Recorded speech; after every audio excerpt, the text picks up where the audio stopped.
And our pitching matchup brought to you by AMD Serrano. For the Red Sox, it will be John Lackey. He closed out the 2002 World Series for the then Anaheim Angels with a victory in Game 7. And Michael Walker, the 22-year-old phenom, 4-0 in the postseason going for the Cardinals. Lineups brought to you by D'Angelo's. Wake up your taste buds. Try D'Angelo's new spicy Hawaiian sandwich, grilled chicken or steak. And also by Sprint. Check out their incredible deal on the new 7-inch Samsung Galaxy Tab 3 at your local Sprint store or sprint.com. Leading off for the Cardinals at second base is Matt Carpenter. It's Carlos Beltran in right field hitting second. Matt Holliday, who has both their home runs in this series, in left field hitting third. Alan Craig playing with a bad foot at the DH spot. Yadier Molina hitting fifth and catching. Matt Adams is at first base. Then it's David Freese at third base. Hitting eighth in center field, John Jay. And at shortstop, Daniel Descalzo with Michael Walker pitching. He won Game 2. He's 4-0 this postseason, 4-1 in the regular season. 22-year-old out of Texas A&M. Jacoby Ellsbury leads off for the Red Sox in center field. Dustin Pedroia batting second at second base. David Ortiz is the DH. Mike Napoli at first base. Johnny Gomes in left field. Shane Victorino, the right fielder, hits sixth. Xander Bogaerts follows at third. It's Stephen Drew at short hitting eighth, and David Ross catching batting ninth with John Lackey pitching. 2-1 this postseason, 5-5 in his postseason career. 52 degrees, it's 8:10, and it's brought to you by Exogen Temporal Scanner Thermometer. Fast, easy, and a great value too. It's what doctors and nurses recommend. Injury report sponsored by the Orthopedic All-Stars at Newton Wellesley Orthopedic Associates. Shane Victorino in the lineup tonight, feeling much better after missing 2 games with the back issue.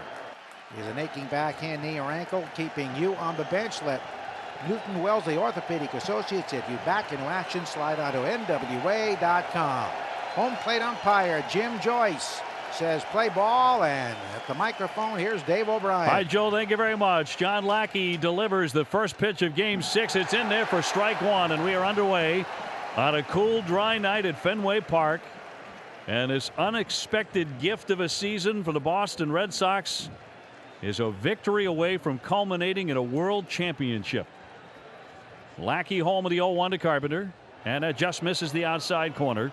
Jim Joyce calling the balls and strikes. As Joe mentioned, he is among the very best in the game, both on the bases and behind the plate.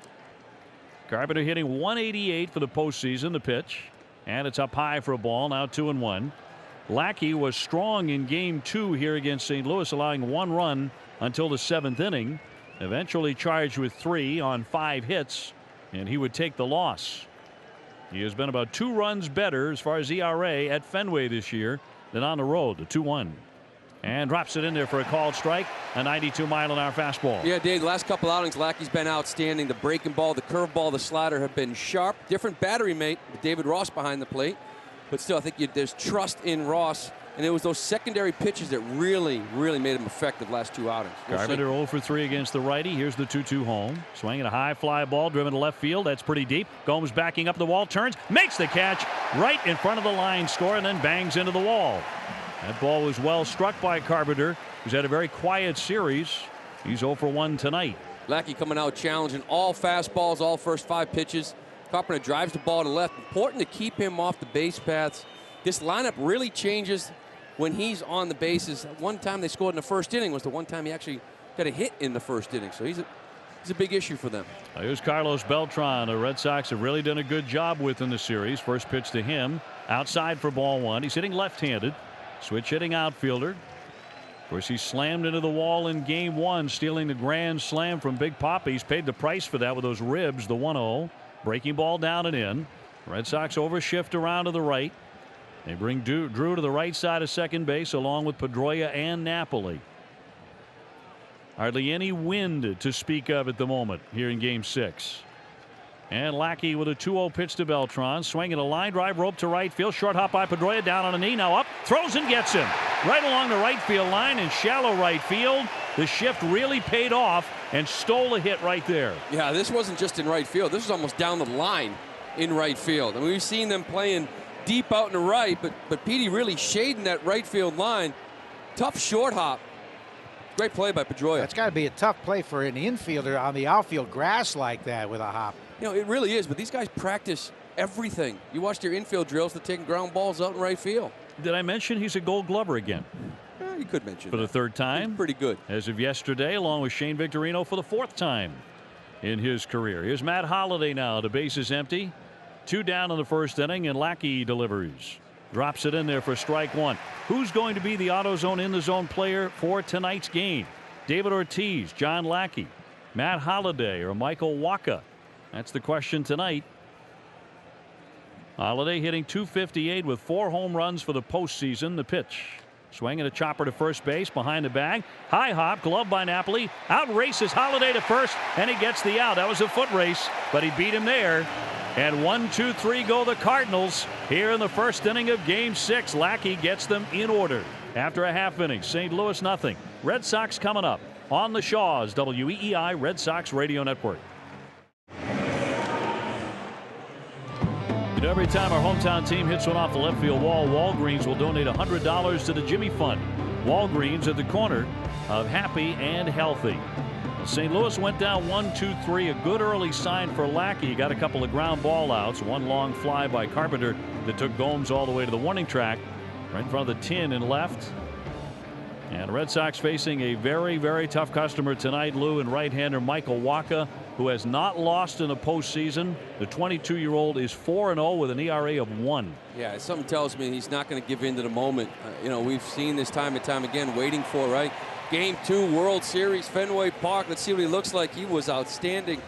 Fastball, that downward plane, tough to get on top of. We saw a lot of pop-ups because the hitters just couldn't get on top of it. Or strikeouts with that changeup. That changeup's an equalizer. Absolutely a devastating pitch, but the Red Sox are seeing him for the second time in the series in a short window. And the feeling in the Red Sox clubhouse is that will help them against Wacha. This lineup goes to school like no other lineup I've seen. They study. They get a first look. You see a lot more comfortable at bats. We'll see how this looks tonight. Ellsbury in on the left side, hitting .333 for the postseason. And Wacha delivers. First pitch in there for strike 1. The Red Sox trying to become the first team to win the World Series 3 times since 2000.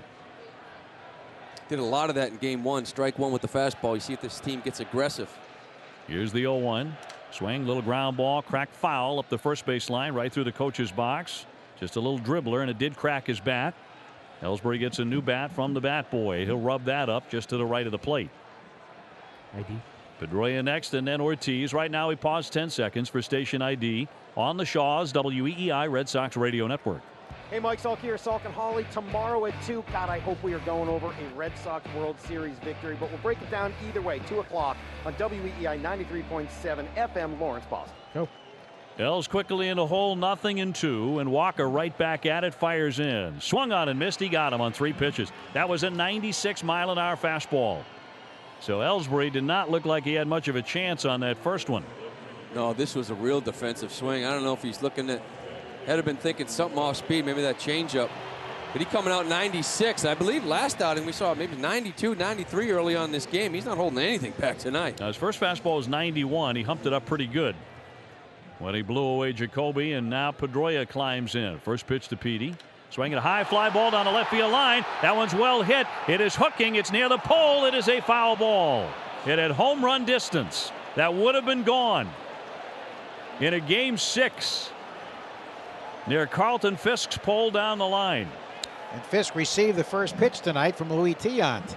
As Petey went racing up the first base line, he used all of his body language, which is not as considerable as Carlton Fisk's, and he tried to wave it with his right hand viciously. Well, I thought he got him.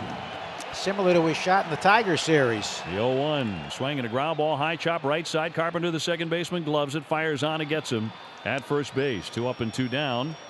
And now we've reached the giant part of the order. For every homer hit by Sox batters 3 through 6, Giant Glass donates $200 to the Make-A-Wish Foundation of Massachusetts. And here comes Big Papi. And David getting a huge ovation around Fenway as the fans rise up for him. A tribute to the series that he has had. Off the charts, he is 11 for 15. He's hitting .733 in the World Series. He has been on base 15 times in 5 games. They have not been able to get him out. You know, Walker will pitch to him, though, because the bases are empty with 2 down. The first one on the way. And it's in there for strike 1 at 96. You know, I mentioned he's done that a lot. The first at-bat, first game around, it was about 80% first pitch fastball for strikes. Saw Petey jump all over it. David just taking a look at the first one. 3-man shift to the right for the Cardinals. Here's the 0-1. Swinging a high pop foul out of play to the left. And now it's 0-2 on David. That was a curveball he got a piece of. Surprising, he's thrown 2 pitches pretty much down the middle. Guys in scoring position, I think they'll be a little more careful, like the first inning the other day, game 5. 2 outs, nobody on. You're going to pitch to him. Here's the 0-2 to Poppy. And just a little bit low. Walker was starting to jump off the mound. That was the first non-strike he has thrown. 8 pitches, 7 strikes. The youngster in just his 2nd full major league season. It's been spectacular in his first postseason. Beat the Sox 4-2 in game 2. Here comes the 1-2 to Poppy. He backs away. It's a fastball in tight. Now square the count at 2-2. Napoli on deck. No score here in the first inning. World Series game 6. Red Sox tonight can win their 8th World Championship. Here's the 2-2. Swing and a foul back. Good rip by David. And that fastball touched 97. Well, he's not messing around here tonight. Especially with a guy like David Ortiz up. I know there's 2 outs, nobody on, but it could be a quick point if he lets up at all. David takes his time climbing back in on the left side. The umpire Joyce holding out the right hand. And now says play. Here's the 2-2. And outside for ball 3 on a changeup. What a great take by David there, and that fills up the count. Yeah, that's when you know he's locked in. He didn't even flinch at that changeup.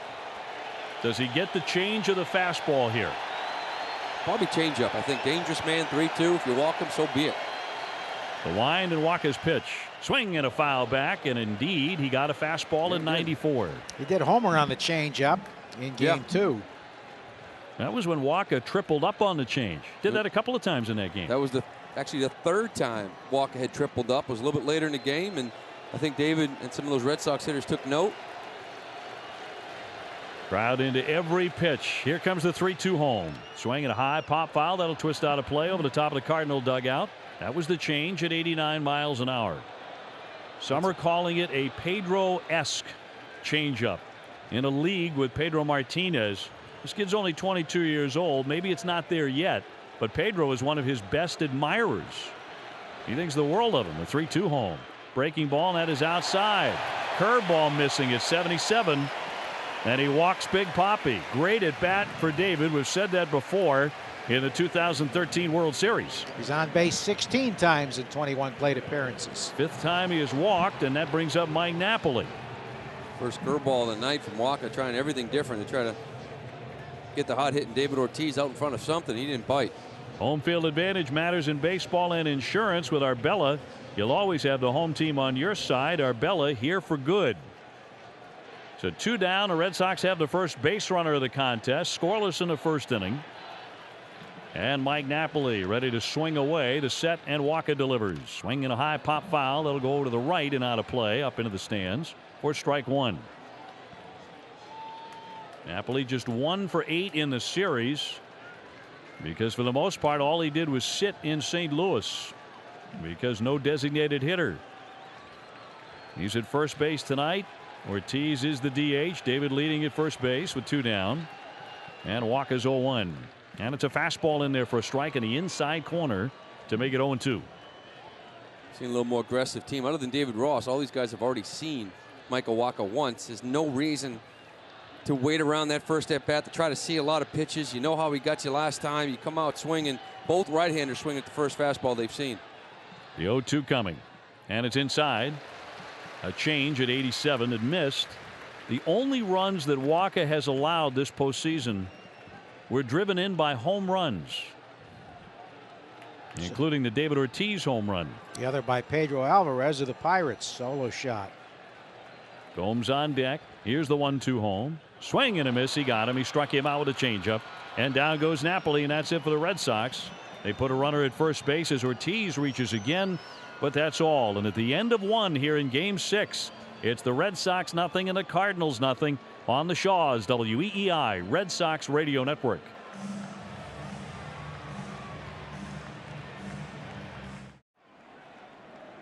Hey, if you can get by that first time through with just fastball, show them the breaking stuff later, that's a plus. His last start, which came against the Cardinals, it was more sliders than curveballs, but he had that devastating curveball against the Tigers in the ALCS. He goes to work against Allen Craig, and the first one is cut on and missed for strike one. A fastball in on the DH Craig, who could barely walk, let alone run in St. Louis because of that sprained foot. Boy, he's in rough shape. You give him credit for just being out there, but I'm glad he's not on first. The 0-1 just outside with a fastball. Nearly on the corner, but not, said Jim Joyce. Yadier Molina on deck, and then Matt Adams. Red Sox have done a pretty good job holding Matt Adams in check, along with Freese and Matt Carpenter. And you have to say Beltran, too, for the most part. Here's the 1-1. Swung on and foul tipped into the mitt. Another good fastball, and again, he's staying with number one, and the count goes to 1-2. Yeah, I should say, I'm sure he's happy he's not on first. You hit the ball hard the other day in Game 5, but as the game wore on, and he's going out there each and every inning to wonder, is it hurting more and more because he just didn't look effective at the plate. No, sure didn't. He can swing the bat, though. He can't run. Here's the 1-2 pitch. Swing and a foul back by Craig, who drove in 97 runs during the season and basically missed the entire last month, save for a handful of games because of that foot sprain. In the series so far, he is 4 for 12. Nothing game here in the top of the second inning. John Lackey, now 35 years old. Not the first time he's pitched in a clincher. Possibly the 1-2, just low for a ball. Pitched the 7th game of the 2002 World Series as a rookie, and he got the win against San Francisco. He said that was a long time ago, guys, and most of the guys who played in that game aren't even playing anymore. So he's not given that much of a connection. The tall righty with a 2-2. Breaking ball outside. The count goes to 3-2 now. One of the few breaking balls he's thrown here in this game. Broke it out 2-2 to Craig. Chilly night. Might be a difficult night to throw that curveball effectively. To get that grip on it, it might feel like a cue ball in about an hour. 3-2 on Craig, who has not homered in the series. Here comes the pitch. Swing and a foul ball. Little dribbler back behind the plate. Right through the World Series logo. As we talked about it before, cold night. You go out there and sometimes you come out of the bullpen. And right away in the bullpen, you might say, hey, I don't have my curveball quite yet. I don't have the feel for it. Let's get into this game. Let's start locating that fastball, and hopefully, as we get going, I can get a better feel. A long at bat from Craig here. The leadoff man in the second inning. No score. Here comes the 3-2 again. Swinging, there's a shot driven on a line to left field, head over the wall. That's going to be high off the 10. It bounces back to Gomes. That's going to be a long single for Craig, who just can't run, and Gomes played it very well anyway and gunned it into second base. So that was a wicked line drive. Carpenter hit one in the first inning as well, although his went for an out on a fly to Gomes. And Beltran hit his ball very hard into right field where Petey threw him out. So some pretty good early swings here against Lackey. Leadoff single for Craig brings up Molina. This was a fastball away, 3-2, that Craig went out there and just hooked this ball off the wall, but once again, he can't move. He's on first base. It's going to take him a few hits to get him in. Now Molina, the right-hand hitting catcher. The pitch, first one in there for strike one. Molina just collected his 6th Gold Glove in a row when they were announced yesterday. And as mentioned, Dustin Pedroia and Shane Victorino were Gold Glove winners for the Red Sox. Lackey working from the stretch, delivers. Swung on and missed. Molina was late on the fastball, and it goes to 0-2. Last couple games, Lackey's had to go into the breaking ball early in games because teams were so aggressive on him. Now it looks like here today they're almost letting strike one go, and he's taking advantage of it. Craig at first base, short lead. Here's the 0-2 home.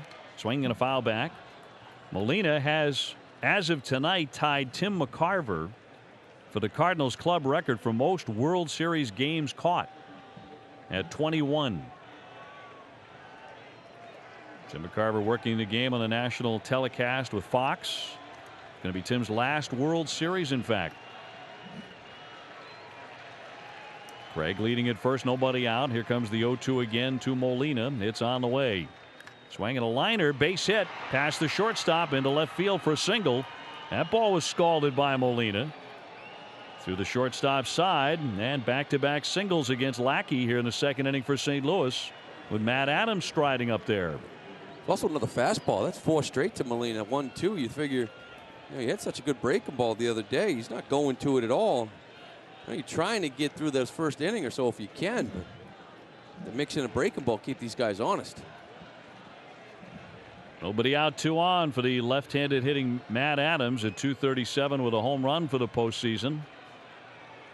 Not done much in the World Series yet. Here's the pitch. A breaking ball, and that misses high for ball 1. And it's pretty evident right now that Lackey is not able to throw that curveball in the strike zone. At least not this early. Craig at second, Molina at first, nobody out. Big lefty hitter, and the pitch. Swing, a little chopper foul off to the left, headed in the direction of the Cardinal dugout. Hey, stay tuned for the daily Citgo Community Calendar update in the third inning. The Citgo Fueling Good Road Trip is traveling to locally owned Citgo stations across the country. We just might be coming to your town. Find out at fuelinggood.com. Adams 3 for 18 with 6 Ks in the series. And the 1-1. That's outside off the edge. 2 balls and 1 strike. Lackey's working with a very good tempo, as he almost always does, but not throwing as many strikes as he typically does. 25 pitches, 16 strikes so far. He'll stretch and deliver here. Swinging a liner toward left field. Gomes backing up, heading for the track, backs up, leaps, makes the catch. Runners will hold at first and second. That ball was tagged. Yeah, you're watching him right now, and you've got 26 pitches, and David Ross is going out to talk to him right now, and I count 2 breaking balls.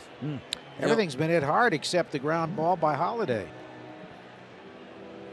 And Gomes had to adjust at the last moment, get up off his feet, make a leap to backhand that ball before it reached the wall.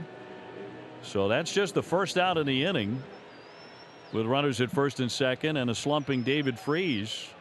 This might be the perfect time for Lackey to face this guy. He's only 3 for 15 in the series. Of course, that means he's also due. Both teams have a lot of players who are overdue. The pitch. Off speed inside for ball 1. Once again, he can't throw the curveball in the strike zone. I wonder if that's because it's very tough to grip the ball in these conditions and get the grip you need to throw that curveball. The 1-0, waved at and missed. That was a good one. 80-mile-an-hour curve, 1-1 on Freese. Yeah, that was a good one. 1-0. This one, big bender. Freese a little aggressive. I mean, why not, right? I mean, he hasn't shown he can throw a breaking ball for a strike. You sit dead red, but Lack switched it up on him. Freese a man who can be doubled up. Here's the set, kick in the 1-1. And a strike on the outside corner with a good fastball right on the outer half. John blowing on his right hand in between pitches. They're allowed to do that tonight on the mound. Here comes the crowd. They're dying to see his first strikeout of the contest. He needs one here, or a double play ball. Here's the 1-2 home. Swinging a pop-up foul that'll go out of play to the right.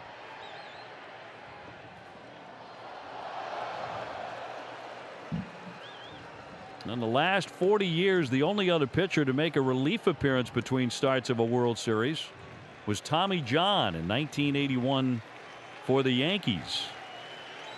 Of course, John Lackey has made a start and a relief appearance in the series. Here's the 1-2 home. Breaking ball outside, 2-2. Become an important inning here for John Lackey. It's evident that he just doesn't have a feel for his breaking ball, and that's what made him so effective against Detroit and so effective the first time against St. Louis. He could throw at first pitch for a strike, and he could throw the strikeout one later on in counts, and right now he's just trying to find it somewhere close to zone. Runners lead at first and second for the Cardinals. No score in the second inning, but they're threatening here with 1 out. And a 2-2 on the way to Freese. Outside as he watched the breaking ball, the slider this time. Not even close. 3-2 the count.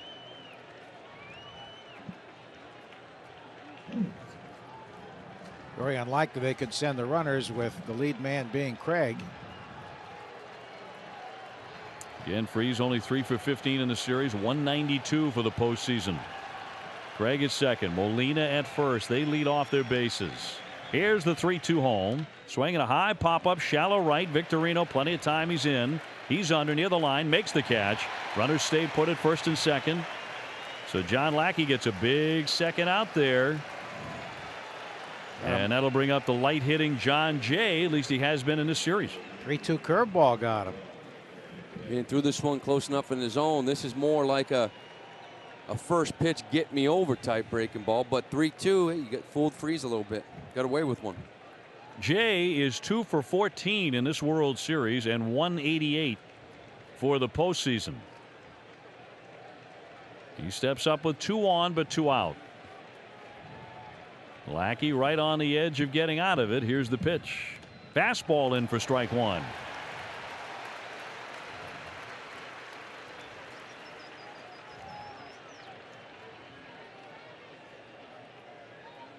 That B Strong logo shaved into the grass in center field.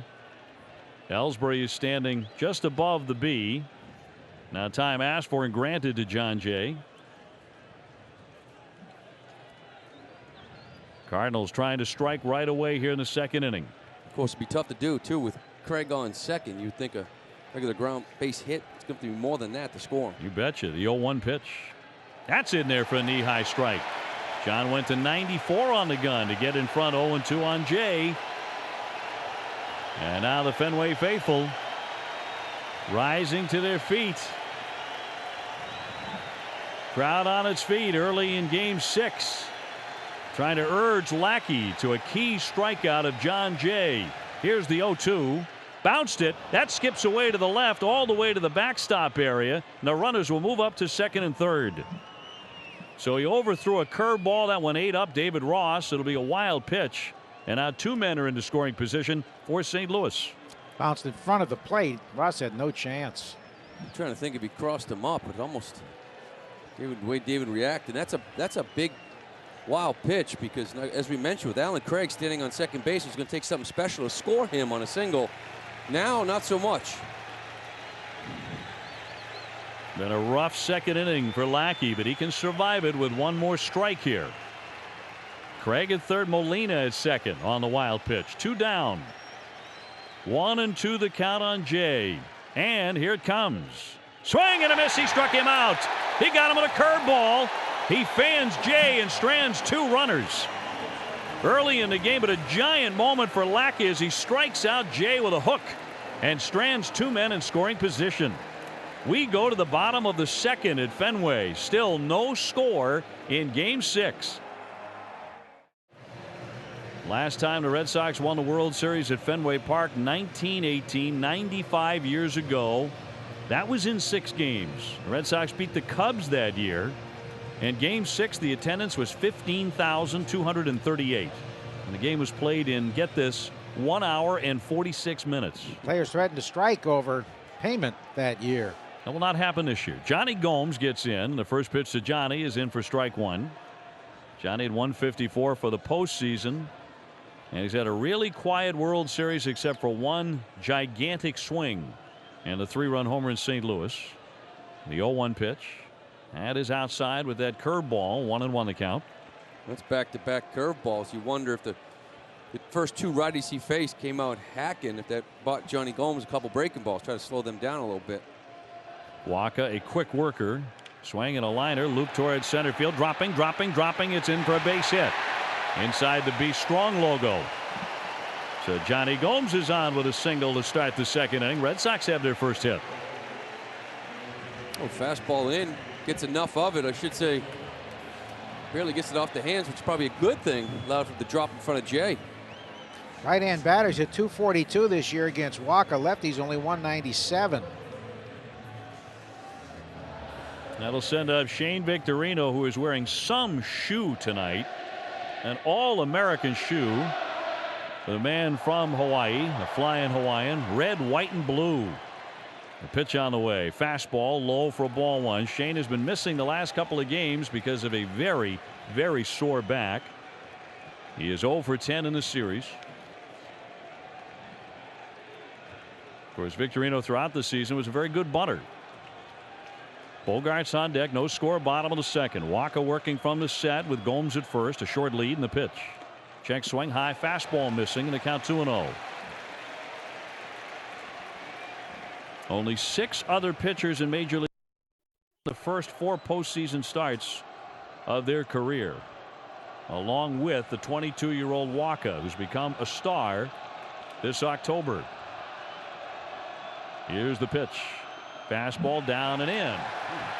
Count goes to 3-0. Not much on that fastball, only 92. Walker's issued 8 walks in 28 postseason innings. As you mentioned, came out in that first inning. He saw a lot of 96, 97. Maybe some adrenaline pumping. The crowd has the adrenaline going. Listen to this place. The 3-0 and taken for a strike. Get me over fastball for him at 93. And Northeast Electrical Distributors is New England's #1 source for electrical products and services. Invites contractors, industry, and facility managers to visit needco.com for a powerful online experience. The 3-1 to Shane. And it's inside. He walked in ball 4. So Victorino is aboard. Down to second goes Gomes. And the Red Sox are starting something here in the second inning. Runners at first and second. Nobody out. And those were not borderline pitches. They were definitely out of the strike zone. Well, he's walked 2 men. He also walked Big Papi in a great at bat. A lot of 92, 93, and this is the at bat I'm looking forward to here in Xander Bogaerts. Probably the worst we've seen Xander, I think, so far in this postseason. Some at bats against Walker. That righty-righty changeup. Xander hasn't seen too many of those in his young professional career. We see what kind of adjustments he can make. I'm looking to his next several thousand at bats. Walker deals. Swinging a high pop-up around home plate. Bit up the third base line. Molina has room. He's calling for it. The catcher near the stands makes the catch. So he was a little over anxious. Xander Bogaerts popping up a fastball on the first pitch moments after Victorino took a hard-earned walk.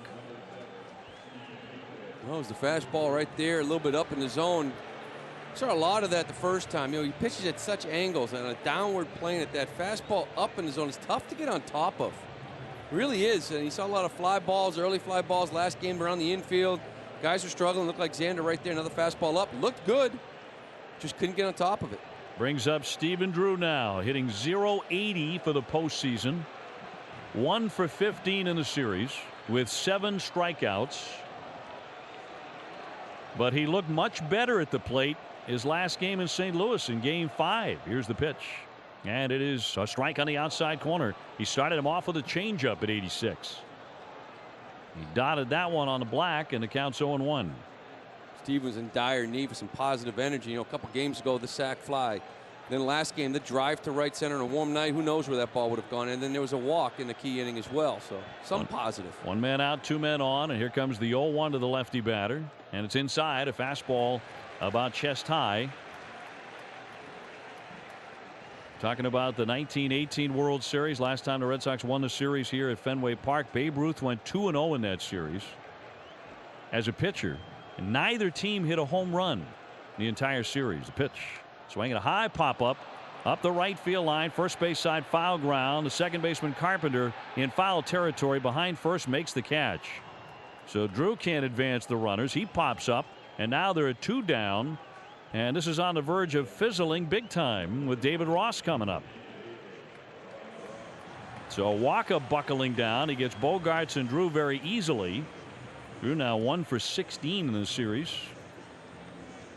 And with 2 away, it's up to David Ross to salvage the inning. Ross getting another start here in the World Series. Man, is he loving it. He's had some great quotes. In the spotlight for the first time really in his major league career. Hitting .286 for the postseason without a home run. Runners at first and second and the pitch. Swinging and a foul back for strike 1. Ross had a big double in Game 5 in St. Louis.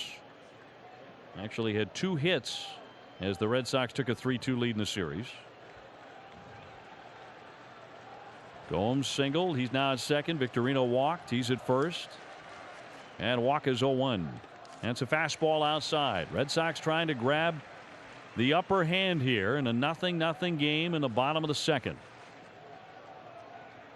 You know, Ross might not be built for the regular season, 162, but in the postseason, you get some rest. Salty's had a great year for this team. You just go with the hot hand. Set by Walker. And a righty delivers. Swung on and missed. That one ate him up. A fastball in tight, and the count 1-2. Walker's already struck out 2 men, Ellsbury and Napoli. And he's 1 strike away from getting out of a jam, just as John Lackey did in the top of this inning. We're in the second, no score. A base hit means 1. Here's the 1-2 to Ross. Check swing foul. Little dribbler back behind the plate on a changeup. 1-2 the count. Still seeing a lot of 92, 93 with that fastball from Walker. You get guys in the scoring position. If you got 97 in the tank, that's sometimes when you see it. The fastball he threw by David Ross was good location, up and in, tough to get to, but still only 92. 1-2 on Ross. Trying to get the Red Sox the lead here in game 6. Walker's 1-2. Swing and a miss. He got him. He smoked him with a 95-mile-an-hour fastball. We did have the giant part of the order. Remember when Sox batters 3 through 6 homer, Giant Glass donates $200 to the Make-A-Wish Foundation of Massachusetts. 2 men left, and at the end of 2 in game 6, it's the Red Sox nothing and the Cardinals nothing on the Shaws WEEI Red Sox Radio Network. Cardinals have hit 7 shots right on the screws, several shots on the screws, including a couple of very loud outs. But they have not broken through yet. The number 9 hitter will lead things off here in the 3rd inning. Time for the play-by-play story to turn over to Joe Castiglione. Joe. Thanks so much, Dave. It's Daniel Descalzo, the shortstop. 3 for 22 in the postseason, 0 for 6 in the World Series. Left-hand batter. Batting 9th. Here's the windup, and Lackey's first pitch is in there at the knees. A call strike, a 93-mile-an-hour fastball. This week at Shaw's, pick up bone skinless chicken breast, only $1.88 a pound. Shaw's official supermarket of the Red Sox Radio Network. The 0-1, the left-hand batter takes another strike at the knees, down and in. Descalzo's been switching off with Cosma at shortstop, neither known for their prowess at the plate. And the 0-2 deal. Strike 3 called, another fastball. 3 straight, he took them all down. And much that's like the 2 straight strikeouts. Much like the first inning, Joe, if these guys are going to let him throw these fastballs and take them, he's going to continue to throw it. Now, the second time through the order here with Carpenter, there's some pretty good swings first time around. I'd like to see him try to find this breaking ball, whether it's the curveball that was great against Detroit or the slider that was great last time against these guys. Carpenter has been struggling. Line one to deep left. Gomes caught it out by the scoreboard. The pitch. Swing, line, shot, and it's over the leaping Drew into left center, a base hit. Carpenter with his second bullet of the night. That's his 6th hit in the series, making him 6 for 24. 1 on, 1 out. A very hard hit ball and another fastball. And here comes Beltran, who hit a shot into right field. Pedroia with a shift on, made a stab, staggering on 1 hard hop and threw him out at first base. But now they're not going to shift like that with a double play in order. 1 on, 1 out. 3 hits off Lackey. And 7 of the first 10 batters have hit the ball very squarely. The pitch, swinging a ground ball to shortstop. Easy hop, Drew. Steps on the bag, throws to first, double play. Steven took it easily about 5 feet from the bag and turns it over. So the hit is harmless, and after 2.5, St. Louis nothing, the Red Sox nothing on the Shaws WEEI Red Sox Radio Network. Here's Ellsbury, struck out his first time up, takes a breaking ball in there for a strike, threw him a curve to start him. El struck out in a fastball away to open the first inning. 3 strikeouts for Walker. He's allowed 1 hit and 2 walks. No score, last of the 3rd, the pitch. And that's in tight, missing with a heater, 93. Walker from Texarkana, Texas, went to a rival high school from Will Middlebrooks. The pitch, swing, hard shot, right field, base hit. He pulls it on the ground between the first baseman and the second baseman. Just a 91-mile-an-hour pitch. That was sort of halfway between his good fastball and his changeup. Yeah, we've seen changeups from him at 90, 89, 88 miles an hour.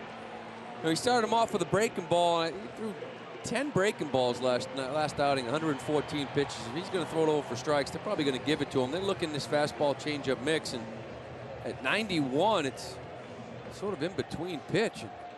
Kobe hits it hard to right. Els has not attempted a stolen base in the World Series at first for Pedroia, who bounced to second his first time up. Throw to first, and he's back standing easily. How about a little run and hit here? Be interesting to see if John Farrell would put a play on here. Pedroia hit a foul home run the pitch before he grounded out in the first inning. Ellis, as we said, 6 of 7 in the postseason, but no attempts in the World Series. He doesn't go. The pitch over the outside edge, a call strike, borderline pitch at 93. And David Ortiz on deck. Lexus, some things are designed to draw crowds, others designed to leave them behind. The all-new Lexus IS, it's your move. With the leadoff man on for the Red Sox, second straight inning. Michael Walker ready, the pitch. Swing, check swing grounder, foul outside of first, grabbed by Adams near the coach's box where Arnie Baylor is stationed, and quickly it's 0-2 to Pedroia. Walker had 97 in the first inning, but not with consistency. More consistent, I would say 92, 93 at this point. See what that means. Elza show no inclination to run, being held on by Adams. The whirl throw to first. He dives back safely on a close play. He might have been going there. He took a jab step and he had to dive back. That was close. Looked like he was going there, as a matter of fact. Kind of caught him leading. You see Els kind of sometimes like that little walk-in lead, and it looked like he was indeed going to attempt it there. Walker with good quick pivot over there. He sets. The runner holds the pitch. Broken bat grounder to third. It's gloved by Freese. Throws on the move and gets him for the out. Freese had to concentrate. The bat went over to his left toward the shortstop. And Pedroia, with the shattered lumbar, is out 5-3. Ellsbury does take second for David Ortiz. And how could he get anything to swing at here? Yeah, this will be the first test, really. This is not, 2 outs, nobody on, or leading off an inning. This is man on second, 1 out. David Ortiz, I think Molina's already put the glove out to let Mr. Walker know that they're not going to mess around. Yep, they're going to walk him right here, right now. Third inning, man at second, 1 out. And David will get the intentional walk, his second walk of the game. That means he's been on base now 17 times in 22 plate appearances in the World Series. The ultimate in respect and fear. Anything else would be foolish, though. Really would. Yeah. If you're Mike Matheny, if you lose this World Series, it's going to be a long winter anyways. If you let David Ortiz right now eliminate you, it's going to be even longer. Questioning, why did I let that happen? Don't question, this is the right move, even if Napoli hits it to Kenmore Square. Ball 3 has been issued. David hanging in there just in case he gets one too close. And there's ball 4. Early trend, the Red Sox have had base runners in every inning against Waka. Not quite the same as his first start. So David has 14 walks in the postseason. And in the World Series now 6 walks, 2 intentionally, and another was just about intentional. He's got a big smile at first. Ellsbury at second, 1 down. Here comes Napoli, who struck out swinging his first time up.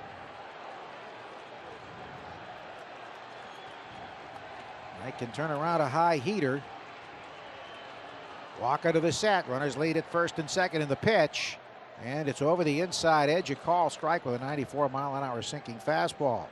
There's good location there on Knapp. It wasn't down the middle by any means. This thing was a good located fastball down and in. Chokes up on the bat, just a touch. Ellsbury is singled at second. Toppy with the intentional walk at first. Here's the stretch. The 0-1 inside. Missed with another fastball around his back hip on the left side, and it is 1-1.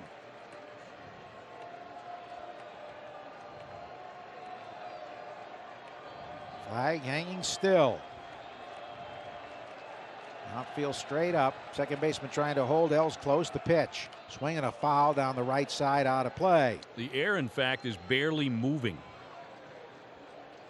The smoke kind of hanging underneath the light standards in left, both light standards. It's been there for all 3 innings. It's 52 at game time. Hasn't changed much. And dry. Napoli behind 1-2. Mike has 1 hit in the series. Here's the pitch. And he swings and misses. Oh, good fastball there, 95. He reached back for a little extra. 4 punch outs for Walker. The Red Sox won Game 5 despite punching out 14 times. You don't see that very often, but this club's very capable. Well, Mike, his first at-bat struck out in that changeup. You're wondering if he had that in the back of his mind a little bit, because this fastball was just by him inner half. So here's Johnny Gomes, who fisted a single, a blooper into center field, the first hit for the Red Sox in the second. 2 on, 2 out, no score in the third. Both clubs have threatened, nobody scored. Walker's 50th pitch of the game upcoming. Here it is, and Gomes takes high, ball 1. There's a lot of variance with his fastball, 91 to 95 of late. You're mixing a changeup that considered 88. It's sort of all over 88 to 95. Runners lead at first and second, and the 1-0 pitch. And he takes a soft one in there for a strike through a curve. He's throwing that curveball for strikes. He's thrown a handful of them already, maybe a half a dozen, and 5 out of the 6 have been for strikes so far. That's, with his 2-pitch mix, that's a pitch that most hitters are just going to take and watch. More than he threw early in Game 2. Walker 4-0 in the postseason, 4-1 in the regular season. Here's the stretch. Runners lead at first and second. The 1-1 to Gomes. It hits him. The bases are loaded. Johnny hit on the arm. Might have hit the elbow pad. Doesn't appear to be shaken up. The bases are loaded for Shane Victorino. It would take a repeat of that right now. Get a run in. Victorino in Game 6. Shane's not shy, is he? It did hit the elbow pad. So Johnny's okay. They try to crowd him. And Walker's command not quite what it was. Shane walked on 5 pitches in the second inning. So it's Ellsbury at third. Ortiz at second. Gomes at first. Nobody out, or 2 men out. 2 men out in the third inning. Victorino with a grand slam in the Tiger series. The pitch. And he takes low on the inside. Ball 1. He missed with a curve. He may lean into one of those. Well, I think he might have tried right there, as a matter of fact. Yeah, I think he did. He's right up on top of that plate. 1 ball, no strikes. Bases loaded, 2 out. Third inning. Here's the stretch by Walker. The pitch. Low and away. Ball 2. Missed with a fastball down. And Molina calls time and visits the mound. Walker's pitch count up to 54. 32 strikes. What we don't know about him, if he falls behind, if the Red Sox get the upper hand, will he buckle? Will the Cardinals buckle? This kid's been very cool under pressure. We said just 2 runs allowed in the postseason, both on solo homers, one by Pedro Alvarez, one by David Ortiz. Molina walks very slowly back to the plate. Victorino with a grand slam in the Tiger series, Game 6. Had a grand slam for the Phillies in 2008. Can you afford to guess here, Lou? It's going to be a fastball. Well, I think you take a shot. If there was a changeup, you swing through it. What can you do, right? You buy yourself another one. 2-0. Molina still standing. Really taking his time, Jose, isn't he? Yadier rather to get back there. Now he goes into his crouch. Ellsbury, Ortiz, and Gomes lead away in the 2-0 pitch. Here it is. And it's a strike over the outside corner. He didn't groove it. Hit the outer half down at 94. Pretty tough pitch there. Good pitch. 2-0. 2-1. Walker ready. He kicks and fires. Swing. There's a fly ball left field deep. And this ball is going to be off the green. It hits the Covidian sign. Ellsbury scores. Ortiz scores. Here comes Gomes to the plate. The throw. He slides. He's safe. 3-run score. And over to third, Victorino pounding his chest. 3-0 Red Sox. Well, it's a close play. Mike Matheny's going to come out and argue with Jim Joyce. This was bang, bang at the plate. Took a second hop. And Gomes beat it. One of the best base runners on the ball club. Holliday tried to decoy. He just stood there. When the ball was hit, he knew he had no chance. It was off the Covidian sign, maybe 20 feet from going out. Holliday grabbed the carom and fired. Really no reason to decoy with 2 outs, and Johnny Gomes is on first. Good base running. He's not going to bite on that.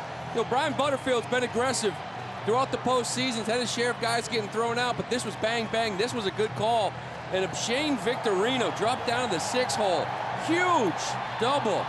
His first hit of the World Series. Shane had been 0 for 10 in the World Series. His 10th hit in the postseason. He's got a grand slam and a bases loaded double. He had stopped at second, was clapping his hands, and when the throw went through to the plate, he took third, pounded his chest, and clapped his hands again. I like him with the bases loaded. Yeah, I think he likes it. By the way, a great call by Jim Joyce at home plate. Terrific call to wait on that and not mail it in. Gomes was safe. Runner at third for Bogaerts, who popped to the catcher his first time. He takes a strike. Oh, a little bit low, ball one. He didn't call it a strike. Missed with a curve. Shane Victorino jumping all over a 2-1 pitch and lining it off the Covidian sign. Holiday didn't fool anybody. Not with 2 outs. There's really no reason to deke. Everyone's running. Here's the 1-0.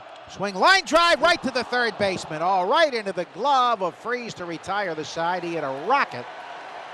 A couple of inches either way would have gone for a hit and another run, but the crowd standing and cheering Shane Victorino, a 3-run double off the left field wall with 2 out in the third inning. And after 3, Boston 3, and the St. Louis Cardinals nothing on the Shaw's WEEI Red Sox Radio Network.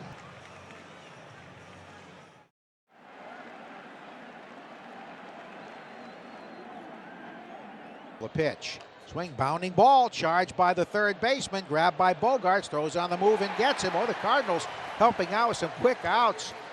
Lackey had a 5-pitch third inning, and now 1 pitch, 1 out here in the fourth, 5-3. This was a good first pitch breaking ball from John Lackey, and he just rolls over on this one. Red Sox baseball brought to you by Sports Authority, your headquarters for officially licensed Red Sox jerseys, caps, and tees. 1 down for Craig, who lined a single off the wall his first time up.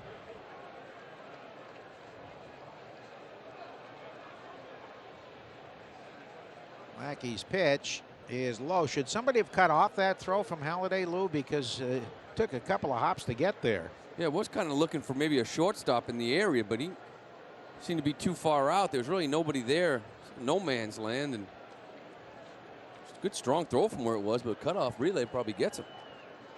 Holiday was not really that deep when you consider how shallow left field is. The pitch, strike called over the outside corner, 1-1 to Craig, who got to third base in that second inning. Had a couple of singles to lead off the inning, then 2 flyouts. A wild pitch sent Craig to third and Molina to second, but Jay struck out on the best curveball Lackey's thrown tonight. Here's the 1-1 to Alan Craig, and he takes one low and away, a slider missing. 3 runs, 3 hits for the Red Sox, who've received 3 walks and had a batter hit. Not the same Michael Walker with his command. Lackey delivers 2-1. Swing and a foul to the right out of play. Red Sox baseball brought to you by Samuel Adams. Samuel Adams, for the love of beer. Yeah, not the same guy. I mean, he was 53 pitches after game 2 after 3 innings. 58 now, but different. You know, it's just, and the Red Sox made him pay. Even though he doesn't look right still, Shane Victorino with the big hit, you got to take advantage of it, and he did. They allowed just 1 hit in the first 3 innings of game 3. The pitch, or game 2, line foul down the right side out of play. Walker threw 114 pitches, 65 strikes in game 2. Over 6 1/3. 2-2 to Craig, who's the DH. Been their best hitter in this series. 5 for 13. He did not play in either of the first 2 postseason series. The pitch, line drive, base hit into left field. Bogaerts is ready to lunge for it, but to no avail. It was far to his left. Gomes gets it back quickly. Solid hit. As he hung a curveball there. He's lucky that ball stayed in the yard. That was right down the middle of the plate. Now Molina lined a single to left his first time up. 3-0 Red Sox. 1 on, 1 out in the fourth. 4 hits for the Cardinals. They've all been singles. Molina swings and misses at a breaking ball. Molina has hits in 8 of his last 9 World Series games. His streak was stopped at 7 in game 5 in St. Louis. Red Sox 3, Cardinals nothing. 1 on, 1 out, 4th inning. Lackey delivers the pitch. Swing, ground ball to second base. Pedroia bobbles it. Picks it up. No, he can't get it, and everybody's safe. I think he was a little hasty trying to turn his body and throw to second. It's an error, and everybody's safe, including Craig, the slow-footed runner at second base. Ball rolled about 5 feet away from Pete. He went lunging for it, then left his feet, sprawling on his belly, and he couldn't come up with it. We don't see that every day. This ball was kind of hit off the end of the bat from Yachty, and Petey kind of comes in, takes 2 or 3 hard steps. Maybe wish he took maybe one more. This ball came up, just hit him off the palm. You know what's so weird about that play, other than the fact that he made the error? He didn't keep it in front of him. Well, that's what I'm saying. He kind of was turning as he was turning the double play. Normally, you just knock it down. You can at least get an out of it. But the turn, when you open up your body, off his body, went into center field. Adams at the plate takes a breaking ball for a strike. Adams line one to deep left. Gomes made a nice play his first time up. So Petey with a rare error in a double play ball. 2 on and 1 out. Lackey could easily be in the dugout. He's got to work around it. And the pitch to Adams. Swing, a line drive, left field. Gomes coming in. He's there. Stabs it for the out. Throw to second, safe. Craig, not very far off, got back. Wait, another hard hit ball, though. Yeah, this is a breaking ball, outer half. Adams did a nice job staying on, but not at Fenway Park. That left fielder's playing shallow. That might be a base hit in St. Louis, but not here. Right. You're darn right it is. Just about any other park be a base hit. Here comes Freeze now. Fly to right his first time up. Every time our hometown team hits a ball off the left field wall, Walgreens donates $100 to the Jimmy Fund. Walgreens at the corner of Happy and Healthy. Freeze a power threat, although he had a tough season, 9 homers. Got 1 in the postseason. The pitch. Swing and a miss. Started him out, slider away. He's gone to the slider now as his breaking ball of choice. Yeah, he's starting to have a little better one here this inning. And once again, Alan Craig on second base. Going to take something special to get him in. Doesn't run very well at all. 0-1 to Freeze. Here's the 0-1. Little high with a fastball. That could have gone either way. Freeze, the 2011 postseason hero for the Cardinals. He's from the St. Louis area. Plagued by bad ankles much of the year. Runners lead the pitch. Swing, line, foul into the first base stands. And it is 1-2 as we take 10 seconds on the Shaw's WEEI Red Sox Radio Network. World Series Game 6 reaction starts tomorrow morning at 6 on DNC. We've got the front office report at 8. This is 93.7 FM WEEI Lawrence Park. Lackey trying to work around an error. 2 on, 2 out, 3-0 Red Sox in the 4th. Big John gets the sign from Ross. He pauses. He fires. Strike 3 called. He checked the swing and the fastball was in there. Down goes Freeze. Lackey pitches around the error. The Cardinals leave a pair. And after 3.5, 3-0 Red Sox on the Shaw's WEEI Red Sox Radio Network.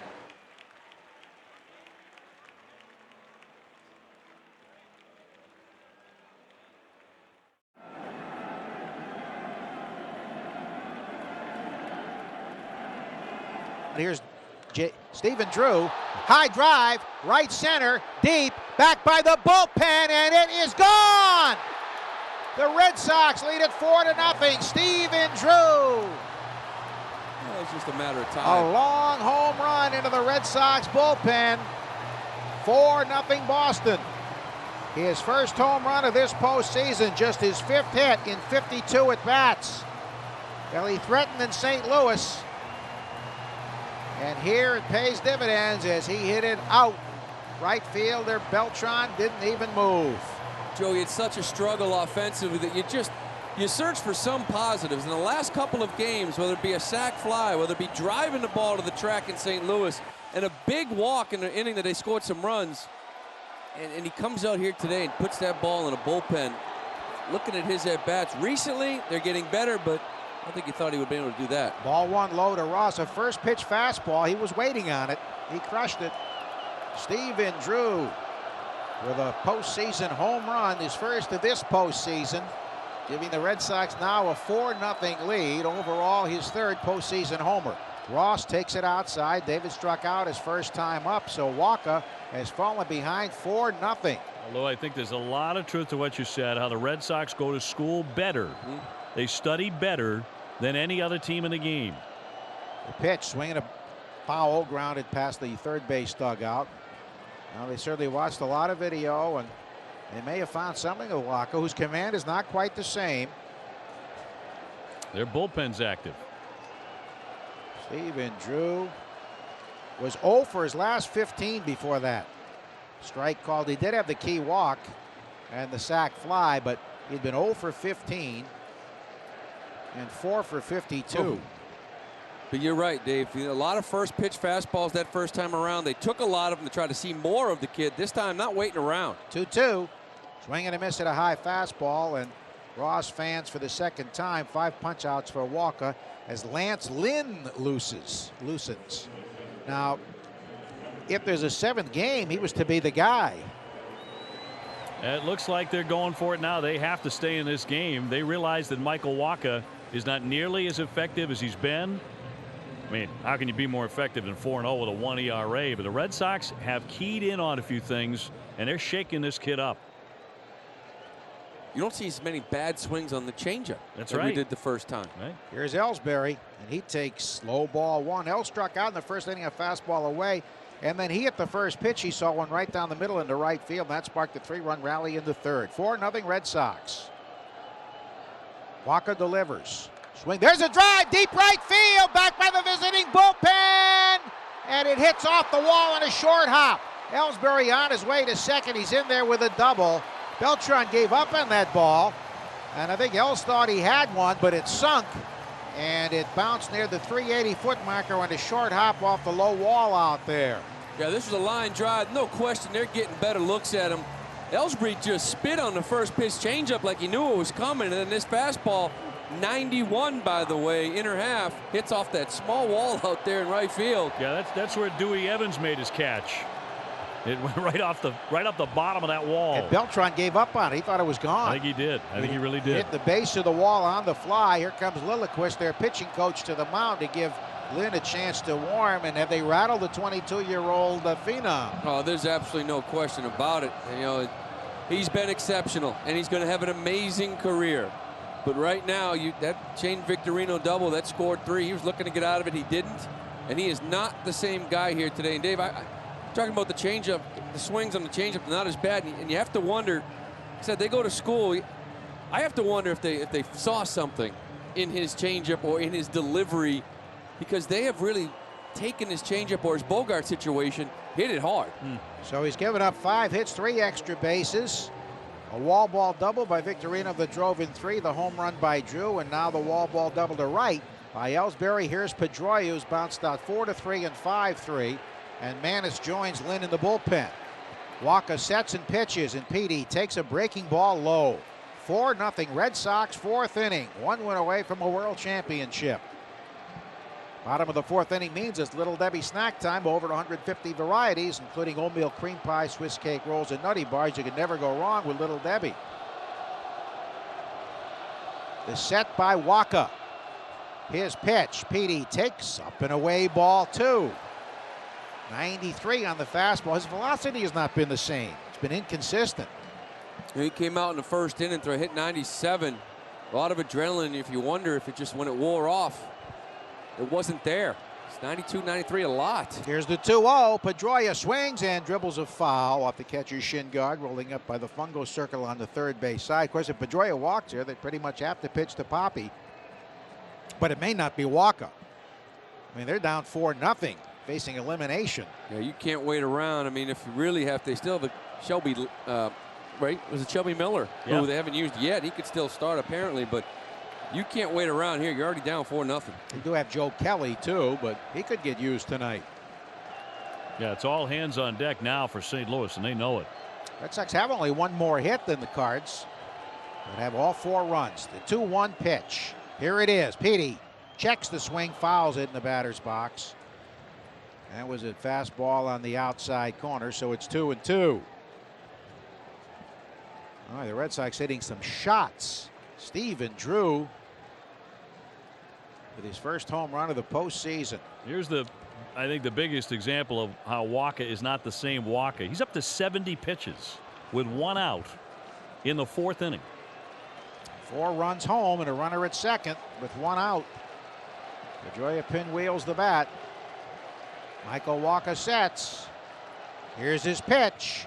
Swinging a foul to the backstop on a high fastball. You know, we're also not seeing the same pace from Michael Walker. You know, when he was in rhythm, when he was going, it was catch and throw, catch and throw. And there aren't too many guys I've seen throw the ball quicker between pitches than Michael Walker. Here in this game, it's been a little slower. He's allowed twice as many runs already than he allowed in his first 4 postseason starts. The 2-2. Swing, a high fly ball, right field, hit pretty well. Beltran going back, turns and makes the catch about 10 feet in front of the track. Ellsbury tags and moves over to third easily. So let's see if they walk Ortiz here with a man at third and 2 down. It better. They walked him twice, once unintentionally. In fact, he was behind 0-2 and worked the walk in the first inning, and then took 4 intentional balls in the 3rd inning. Yeah, they gave it a shot. They gave it a shot in the 1st inning. 2 outs, nobody on. But again, I think Yadi's already letting them know we're not messing around here. We're putting them on. But will Walker face Napoli, or will they go to the bullpen? Well, he struck him out twice. There's ball 1. You would think they'd stick with him. Probably because of that, but we've seen Mike change things in a hurry like that, especially on high heaters. There's ball 2. Davey, your DH, you better hope your legs are loose today, because I have a feeling they're going to be putting you on a few more times here, big fella. Crowd chanting MVP for Poppy. There's ball 3.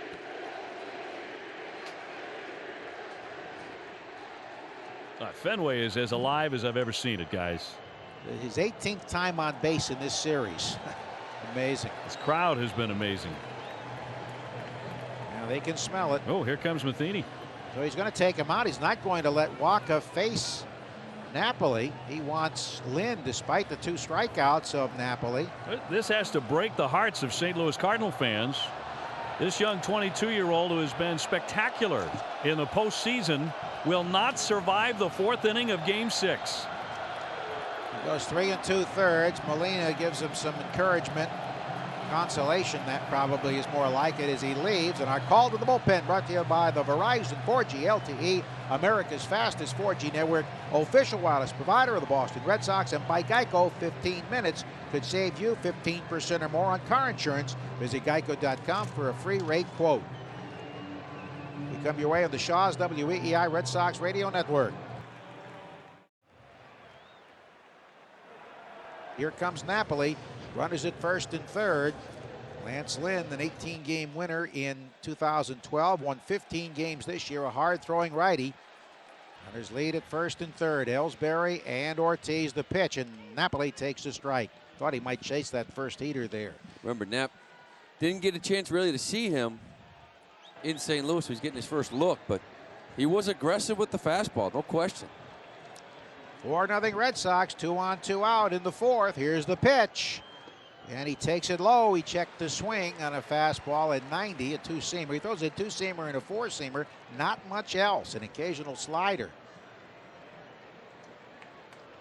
1-1, so the 22-year-old phenom has a rough outing. Michael Walker the pitch. Swing, there's a line drive, right center field. He gets down for a base hit. Here comes Ellsbury to score. Poppy stops at second. 5-0 Red Sox.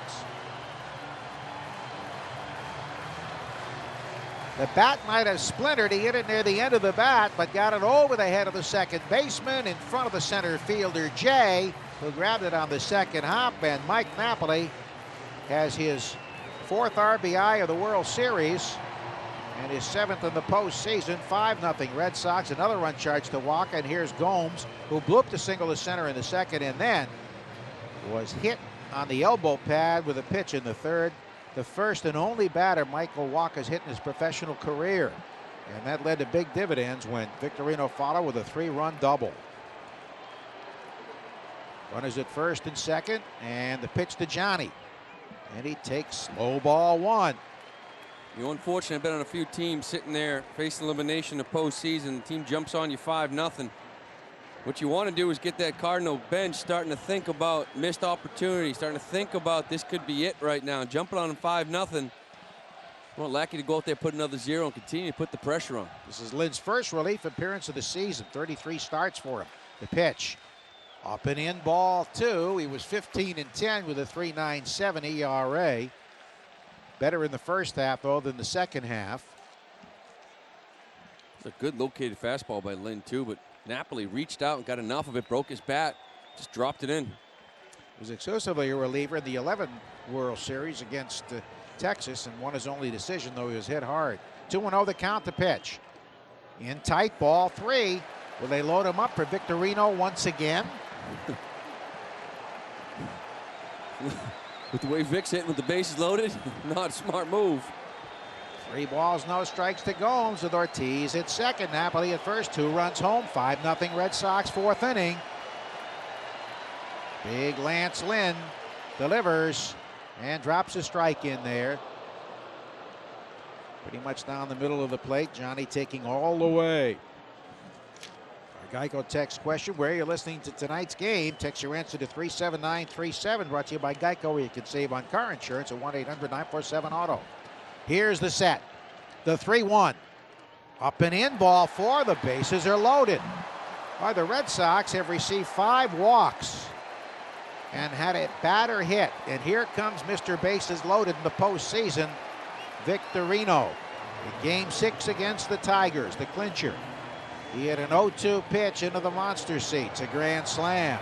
Tonight, after going 0 for 10 in the World Series and missing the last 2 games, he walked in the second and then hit a 2-1 pitch high off the left field wall to drive in 3. 3 on, 2 out. Well, they love singing that song, don't they? Every time he comes up to the plate in the postseason, right-hand batter against the right-hand pitcher. Lynn sets the pitch, and he swings it, pops a foul, first base side, and this one should make the seats. It does, just behind the Red Sox dugout by 1 row. Adams came over. Victorino, 1 for 11 in the World Series with 3 RBIs. He has 11 postseason RBIs, 10 for 49 overall. And you said what, Lou? 4 for 35 since the ALCS started. He had a pretty good ALDS, but since then he struggled offensively, but 2 huge hits. 4 for 35, 7 of those RBIs on just 2 of them. Ortiz, Napoli, and Gomes lead, and the 0-1.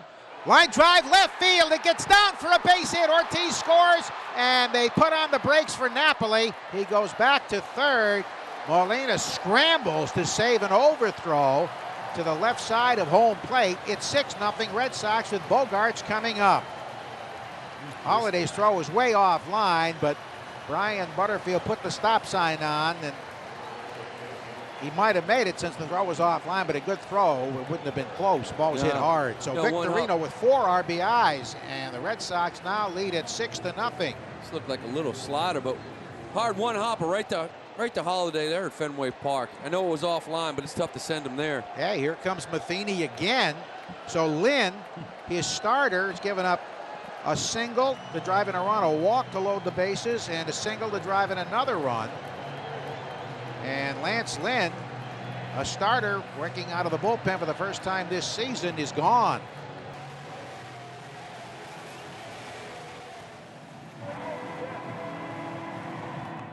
So here's Manis, who does not throw real hard, sinker slider sort. Facing Xander, 3 on, 2 out the pitch. He swings and grounds a foul, an aggressive cut, bouncing it off the facade of the St. Louis dugout. See Xander 1 for 2 against Manis in the series. Napoli is at third. Gomes is at second. Victorino at first. 2 down, 3 in. 6-0 Red Sox. Seth Manis is ready, and his pitch. Swing and a miss at an off-speed pitch away. They got a great shot at Big Papi after he scored, and Victorino had gone to first base after yet another RBI. And you know, he put his fingers together, the thumb and the index finger and the middle finger, and he was swishing them together like your money. Your money.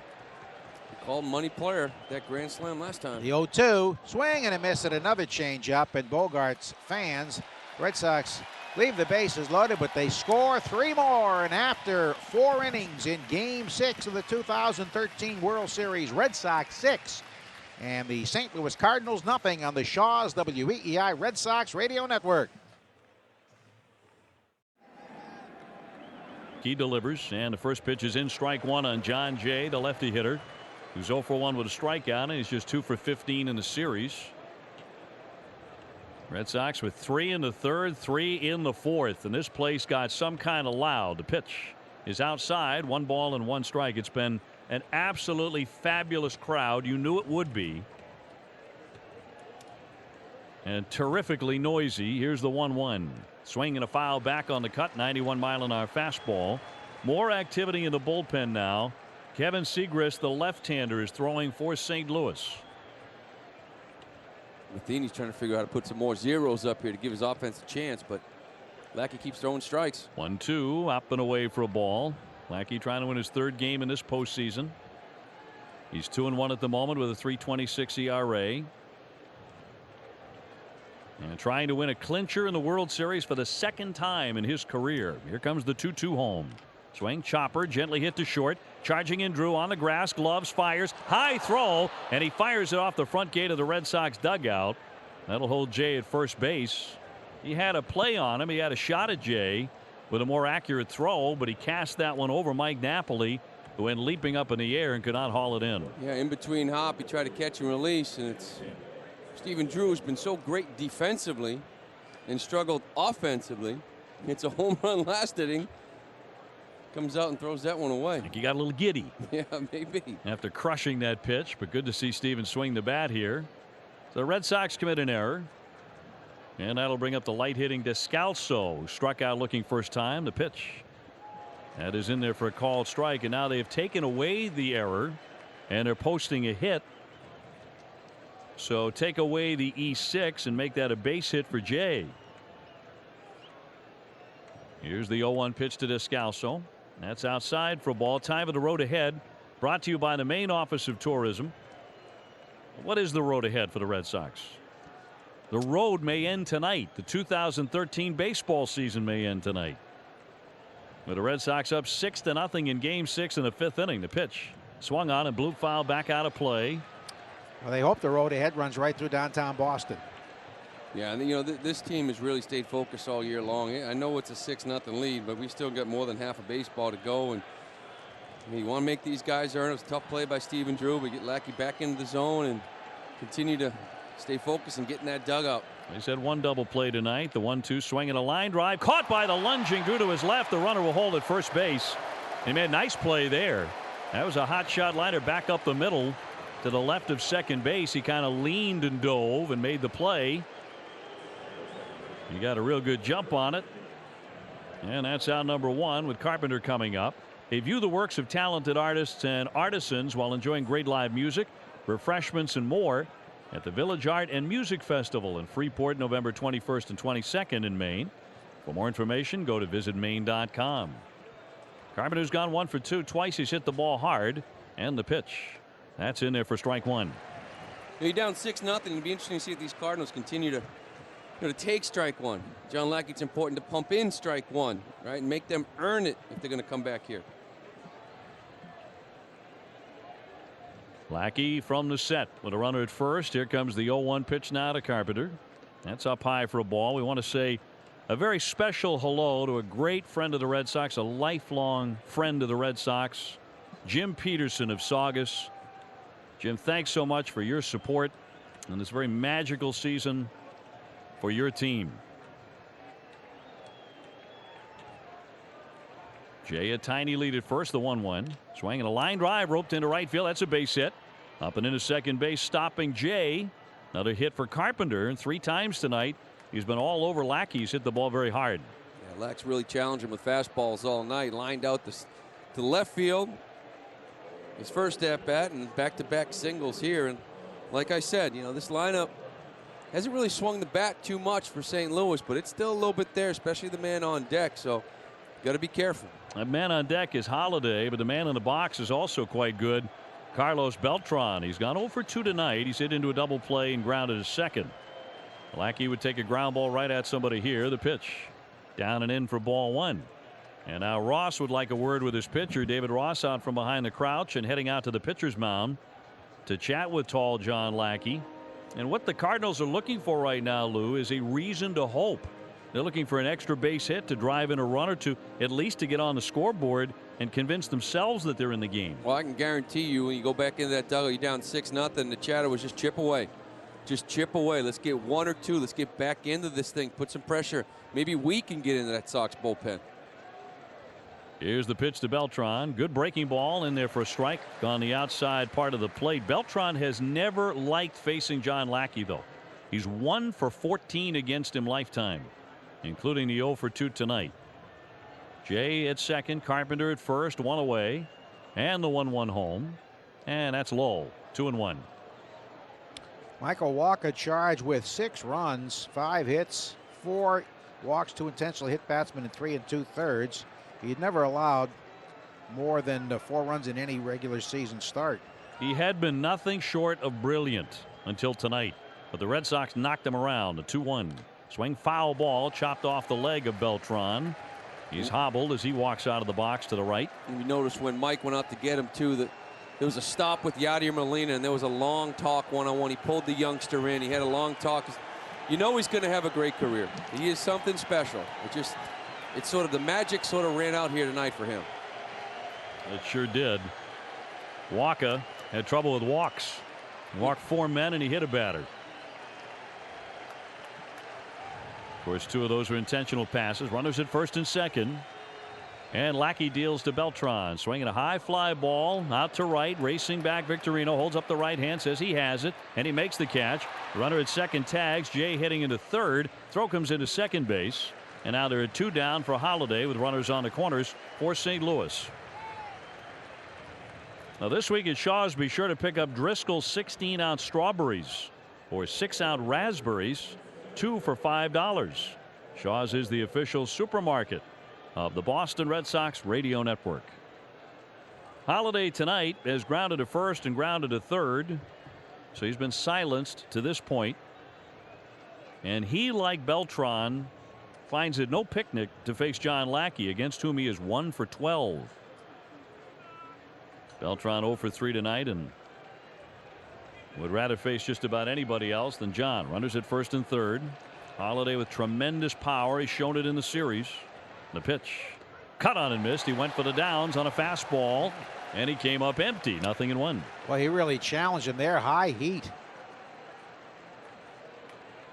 He's got to stay focused here on this at bat. Get locked in here. He can cut this lead in half in a hurry. 2 down, 2 on. Lackey with the 0-1 to Holiday. Swung on, fouled off the catcher. That got a piece of Ross. There's David Ross. Took a couple of nasty foul tips back very early in the season. Suffered a couple of concussions. Came back from that to start games in the World Series and be an integral part of the Red Sox success.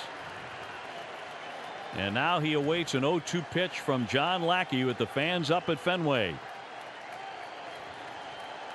2 out, 2 on. Lackey with the 0-2 to Holiday. Swing popped him up. Flied into right. Easy play for Victorino. Underneath the lazy fly and makes the catch. That retires the side.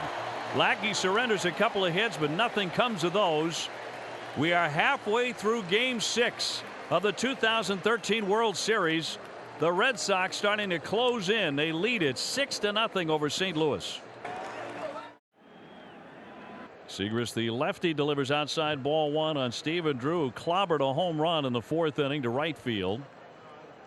And the crowd went ballistic on that. Red Sox scoring 3 times in that inning. Shane Victorino driving in his 4th run in the game, the 1-0. Swing, blue foul, back out of play. Stephen still not over 100 for the postseason. He's at .096, but he has a home run in the World Series. 1 for 2 tonight. David Ross on deck, and then Jacoby Ellsbury, who will bat for the 4th time. Here comes the 1-1 pitch, and it's outside with a soft breaking ball. 6 runs on 7 hits for the Red Sox. No runs, 6 hits, and no errors for the St. Louis Cardinals. Here comes the 2-1 from the tall left-hander. Swung on, fought off, foul in the air, back out of play. Red Sox baseball is brought to you by Herb Chambers Infinity, with locations in Boston and Westboro. We've got it at herbchambers.com. As you mentioned, Steve, a little more positive feelings last couple of games. Apparently, after you get that home run, went back in the dugout, you could see him mouth, "What did I tell you?" 2-2. Fastball outside. 3 balls, 2 strikes. That also indicates to me that the Red Sox, again, in their study sessions, in their tape sessions, in their conversations with each other and the coaching staff, they found out a few things about their opponent tonight from the last time they faced Waka. Here comes the 3-2 pitch. Swing liner hooked on one bounce to first. Corralled by Adams, made a nice play on the short hop, and he goes to the bag to get the out. That ball was scalded. 1 man out.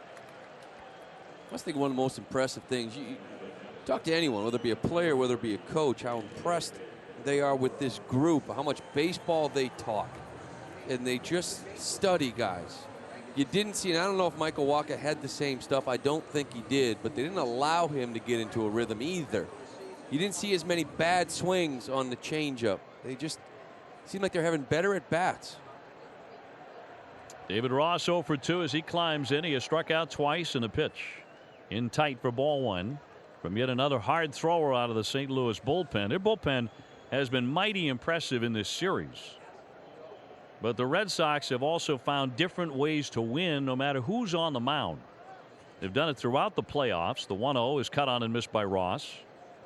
Red Sox have won a lot of low-scoring games this October, which was not the way they won games all summer. They usually just pummeled people more often than not. The end of this series, 205. This game, 205 in the World Series, has made the most of it. 1-1 is high and tight with a fastball. Now 2-1. Red Sox 6, Cardinals nothing. Bottom of the 5th inning. In the 178th game of the season for the Red Sox. They've never played more games than they have in 2013 in franchise history. The pitch swung on and fouled back. 2-2. Every time our hometown team hits one off the left field wall, Walgreens will donate $100 to the Jimmy Fund. Walgreens at the corner of Happy and Healthy. Ellsbury on deck. Jacoby's had a good night with a single and a double and 2 runs. Here's the 2-2 home. Swing popped him up, but foul. Twisting out a play to the right over the top of the Red Sox dugout. You know, you still got a few innings to play here. I mean, you look at this Cardinal team with the young arms. You got to be impressed with the power that they do have. They're going absolutely nowhere. You know, these guys are going to be around for a while. Just you look at this veteran group of the Red Sox.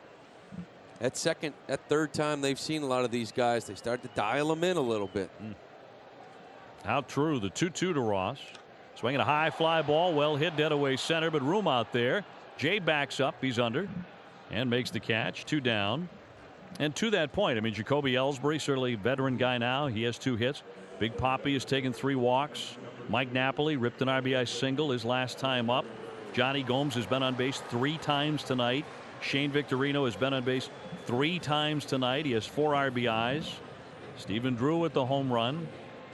You know, we did talk a lot about behind David Ortiz. Talk about that RBI single by Napoli. Johnny Gomes, base hit by pitch and a walk, and then Shane Victorino. You want to protect the big man? Get some production behind him. They've got it so far tonight. Els gets in. First pitch to Jacoby. Swung on and flared foul out of play to the left. Ellsbury with a strikeout to start the ball game for the Sox, but then he was part of that 3rd inning 3-run uprising as he singled and scored. And an inning later, he doubled and scored. So he's hitting .349 for the postseason with 6 RBIs. The left-hander's 0-1 coming, and it's outside for a ball. 1-1.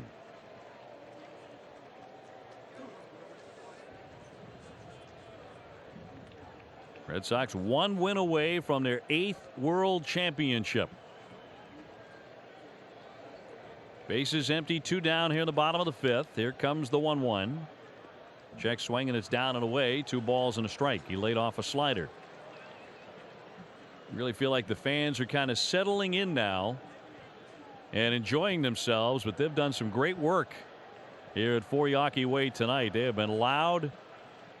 The 2-1 swinging a ground ball right side to his right second baseman. Carpenter bobbled it, picks it up. It's going to be too late. Throws late to first base, and Ellsbury is on. That'll be an error on Carpenter. And Jacoby is on with 2 down here in the 5th. It's an easy play. He just loses focus, and as I mentioned before, as the later this game goes on, you start to wonder if guys are already thinking about how tough this is for them to come back, and is this going to be it? Is this the end of the season? It's such a good year, and like Carpenter right there just lost his focus. Probably not the best time to try your first steal, huh? Probably not. Ellsbury establishing his lead. Segrist will work from the set. Here's Pedroia. And a pitch to Petey is in there for a strike. Pedroia charged with an error earlier. And he's 0 for 3 at the plate. Hitting just .246 for the postseason. It has not been a great run for Petey. He has 1 RBI in the World Series. He'd love to contribute a little bit here with the bat with 2 down and a man on. 6-0 Boston. Throw over. They got him picked. Ellsbury takes off. Adams throws down to second. Now Jacoby in a rundown. Back toward first. Adams gets the throw back. Throws to the shortstop now. Going to run Jacoby down. Nobody at first. He slides right by everybody. And he's safe at first base. A long run down, and yet he's successful getting back to first base when he was picked off. They messed it up twice. Adams bobbled the ball, and he kept going. He would have had second base, but they had too many throws there, Lou. Yeah, this is pretty much how not to. And again, just some standing around. Yadi Molina, I mean, he's got nothing else to do but to run down and maybe try to get involved in this play. He's kind of slow, looking at people. Carpenter makes his first throw. He doesn't follow it and maybe get the first base to cover in the backside of it. Just a lot of walking around, some sloppiness now from the Cardinals. The last guy to get an attempt at Jacoby was the pitcher Segrist, but he missed him on a swipe tag by 3 feet. So the count 0-1, no play there. 0-1 on Petey, and the pitch. Swing, bloop foul, back out of play. You make a great point about Molina.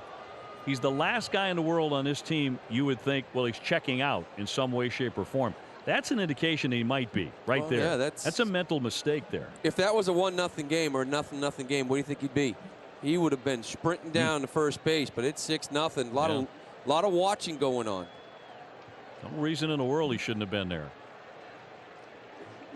6-time Gold Glover, great catcher. That's a mistake on his part. Here comes the 0-2 pitch now to Pedroia.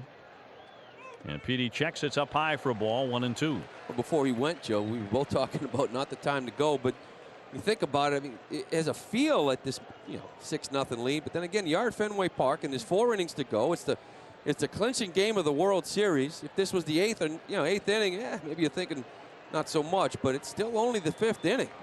It's not like you're rubbing it in. No. Segrist sets chest high, looks at Ellsbury. He'll throw over again. Jacoby saw that one coming. He's easily back in on the lunge. Red Sox ahead 6-0.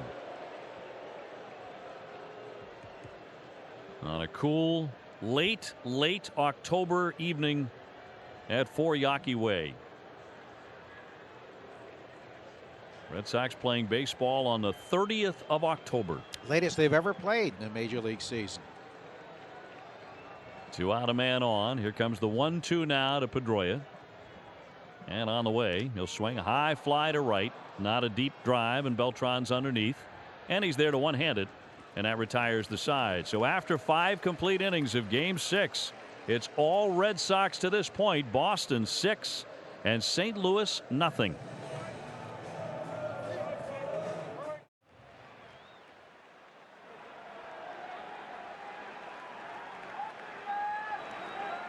Six nothing Red Sox. And how about this?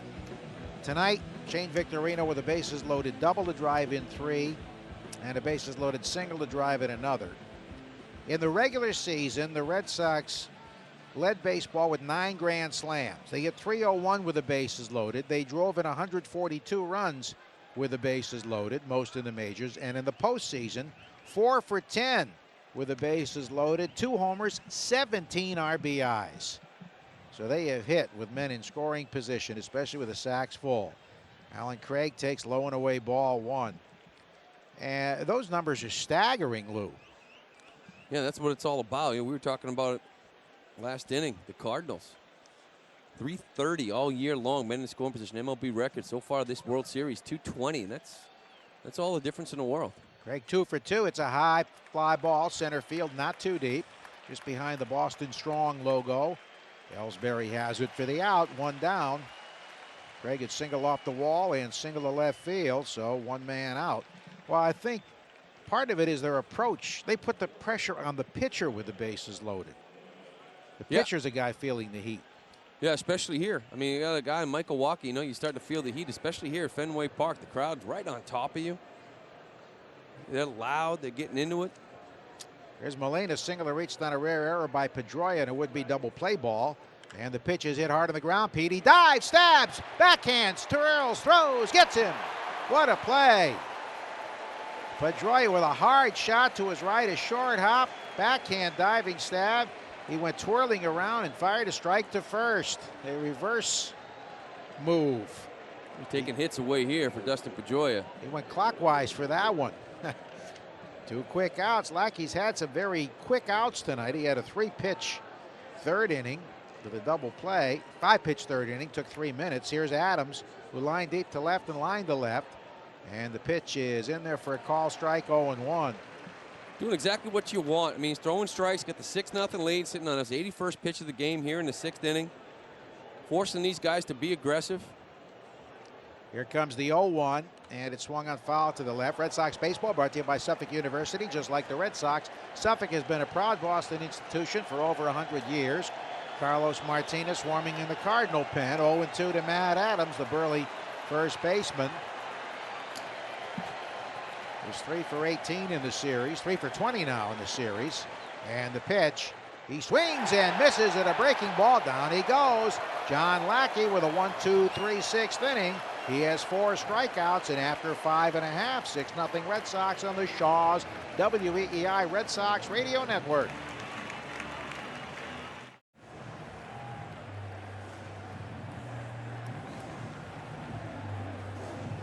Here is David Ortiz leading off the 5th inning. He's 3 for 3 and on base tonight, 3 walks.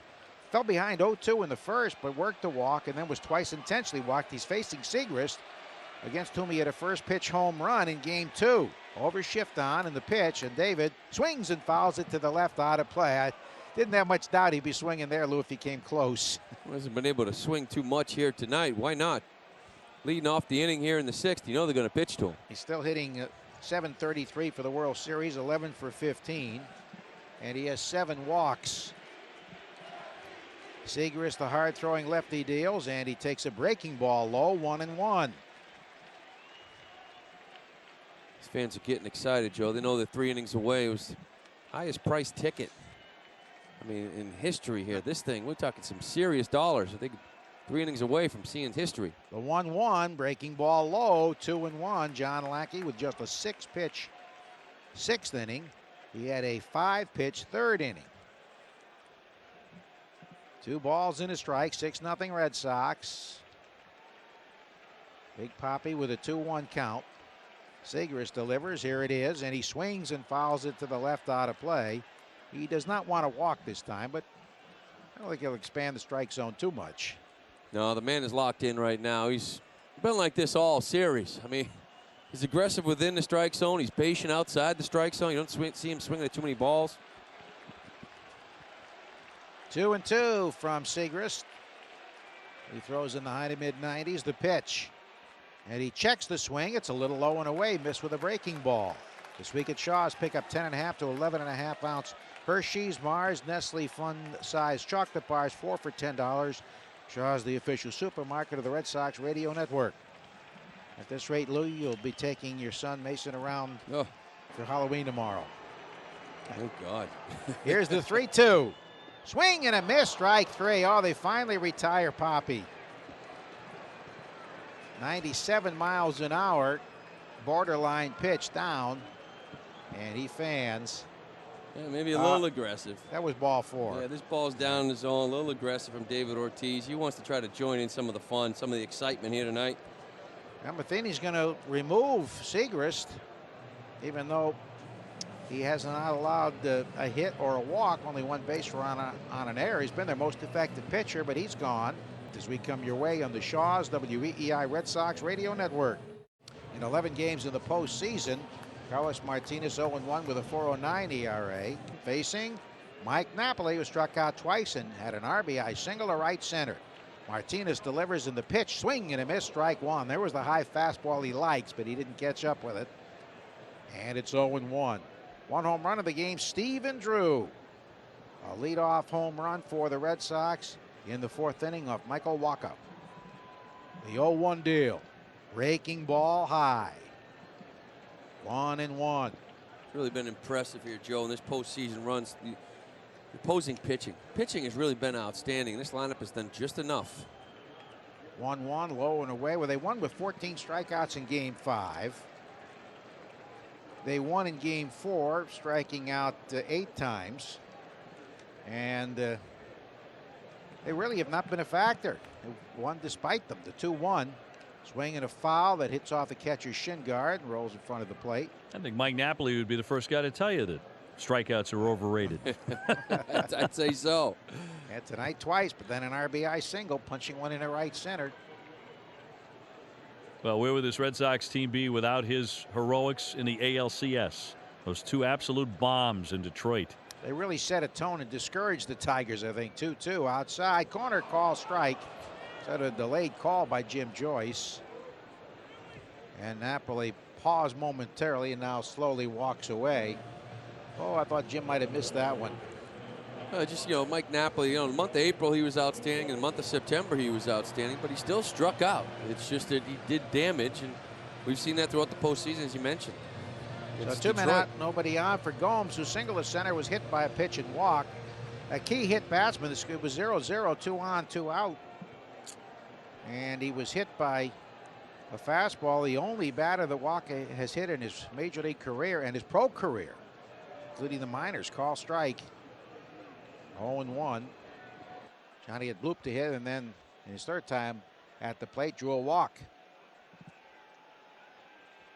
But no action in the Red Sox bullpen tonight. There's a breaking ball in for a strike from Carlos Martinez. 0-2. Probably the biggest single hit, the wall ball 3-run double by Shane Victorino that got the Red Sox on the board. The pitch low and away, 1-2. Yeah, always important here in a game like this to be the first one. It jumped all over him. That bases clearing double was just really set the tone and put in the head of Michael Wacha. The 1-2, swinging a bounding ball, hit to the shortstop.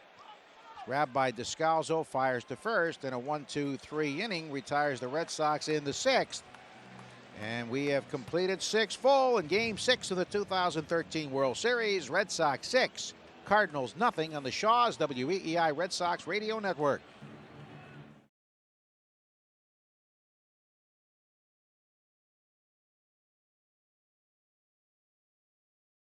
First pitch is in there for a strike to David Freese, who hit a fly ball to right field, stranding 2 men in the 2nd, and then he struck out looking in the 4th, stranding 2 more. He's had a tough series. 2011 World Series hero takes a strike. Jimmy Key, one in relief for Toronto in the clincher in '92 against the Braves, and then one for the Yankees in the clincher in '96 as a starter. The other was Catfish Hunter, the righty. The pitch. Check swing and a pitch away. He went. David Freese fanning for the 2nd time. 5 punch outs for Lackey, whose pitch count is at 86. 1 down in the 7th. And here comes Jay, who struck out and got credit for a hit to short when Drew charged his bounding ball and made a poor throw. Catfish Hunter won in relief with Oakland, Game 7 against the Mets in '92 and 1 in '78 against the Dodgers as a starter for the Yankees. The only other players who are in World Series clinching wins with 2 teams. Bouncing ball toward the middle. Pedroia to his right, gets in front of it. Glove, sets, whirls, throws, and gets him. Boy, Lackey's had some very quick outs. Yeah, he really has done a nice job. You know, it's kind of funny because there's a guy that has a 6-0 lead in the Game 6 of the World Series that could clinch the World Series, and all year long struggle to get him runs. I wonder if he knew how to pitch with a 6-run lead at all. He hadn't done it much this year. Guess what he does. Yeah, I think he does. They didn't have many opportunities this year. That's for sure. He was the hard luck starter, but not tonight. Here's Descalzo, struck out looking and lined to short. And he takes low and inside. Red Sox baseball brought to you by Sports Authority, the official sporting goods retailer of the Boston Red Sox. It was a 91-mile-an-hour fastball. Michael Wacha still in their dugout, looking very sad. Listen to this. For Lackey, the pitch. Swing foul, left side out of play. Red Sox baseball brought to you by IBM. Mid-sized businesses are the engines of a smarter planet. See more evidence at IBM.com/engines. You think 2 years ago you'd hear chants of Lackey in the World Series? Wow. Farthest thing from many minds. The pitch hit hard on the ground, fair down the right field line. Kicking off the barrier, Victorino grabs it, whirls and holds Descalzo to a single. Shane grabbed it where the box seats jut out, and he would have been a dead duck had Descalzo tried to advance. One Gold Glove for a reason. Shane Victorino still playing the game the right way. Gets this ball, just spins and throws an absolute bullet on it. Right at second base. But Dave, you're right. You talk about this whole organization, this team, this redemption sort of tour that is 2013. None more than John Lackey. He took a beating for a couple of years, and here you are, Fenway Park. Everyone's chanting his name. You know, another thing the Red Sox have done is to make their own breaks. Here's Carpenter, is hit the ball hard tonight. He takes a strike, line deep to left, single to left center, and single to right. They have put pressure on the opponents with great at-bats. Here's the pitch. Breaking ball low. I think the bases loaded numbers indicate that. Of course, they led the major leagues in runs scored. When you're a patient group, truly is the pitcher in trouble. Sometimes the hitter forgets that and they chase, but not this group. Here's the 1-1. Breaking ball, beauty over the outside corner. Call strike two. Lackey at 93 pitches. Junichi Tazawa warming for the Red Sox. Remember, Lack had the 17-pitch relief stint in Game 4. Wonder if this could be it for him. We'll see. I don't think he'd want to come out. The 1-2. Check swing roller foul, hitting off the shin guard of David Ross and rolling into the seats. Red Sox getting 3 in the third and the 3-run double by Victorino and 3 more in the fourth. Drew with a home run. And Napoli and Victorino with RBI hit. Shane's driven in 4 tonight. Big John to the set. And the 1-2. Line drive fair down the left field line. Gomes hustling over on the track, cuts it off. Descalzo to third. Ball deep into the corner, and he's held at third. Into second with a double is Carpenter, so 2 Cardinals on here with 2 men out. Both hit hard. And the batter will be Beltran, who grounded out 4-3. Pedroia throwing him out from right field with a great play, then a 6-3 double play, and then a fly to right. Johnny had a little trouble with that ball down in that left field corner. He tried to make a sliding stab of it along the line, and it jumped over his glove. It's a double all the way, but he tried to cut it and couldn't. Tazawa was warming up in the pen, but the catcher was standing. They're just playing catch. Now the catcher is down, and Tazawa starting to get hot here. He's trying to get ready. So another key spot for Lackey. Runners at second and third, 2 down. He's stranded 6. The pitch to Beltran is a breaking ball in there for a call strike. Again, Beltran 1 for 15 in his career against John Lackey. He's 4 for 16 in the series with 2 RBIs. No balls, 1 strike. Runners lead at second and third, 2 down in the top of the 7th. Big Lack delivers. Swing and a foul. They throw him another breaking ball, and he had a weak one-hand wave at that. Yeah, you know, Lack would like to finish Beltran off. We've seen John go to the Tazawa Holiday matchup before.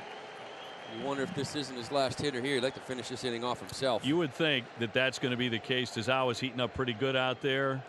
It would be a wonderful way for John to leave the mound for the last time in 2013. He's ahead of Beltran, 0-2. His next pitch will be his 98th. Beltran to switch it from the left side. The pitch. Swing, ground ball, left field, base hit. It gets 1 run home, and that is all. With the overshift on, he beat the shift, grounding one into left, scoring Descalzo at 6-1 Red Sox.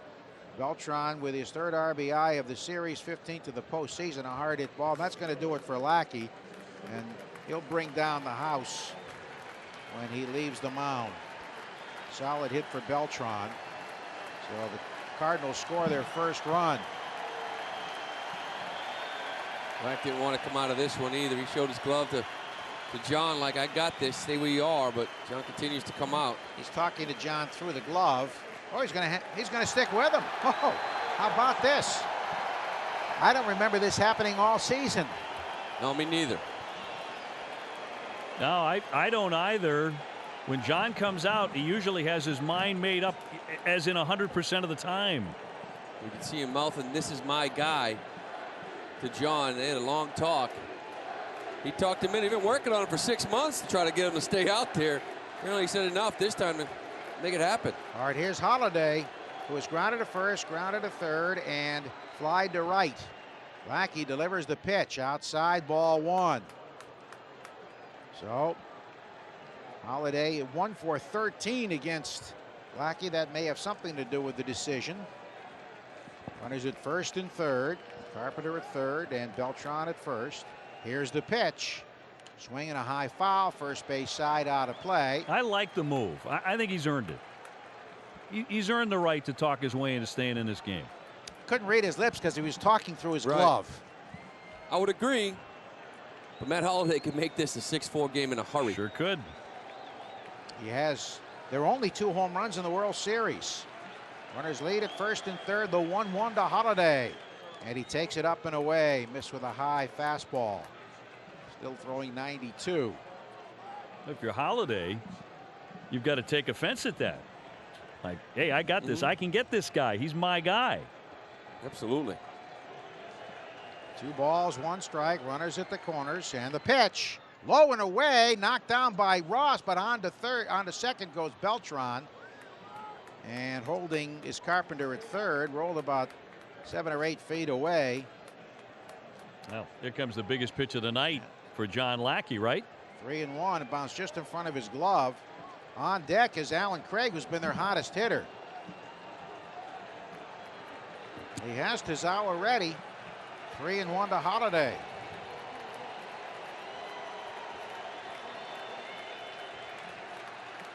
Lackey looks in.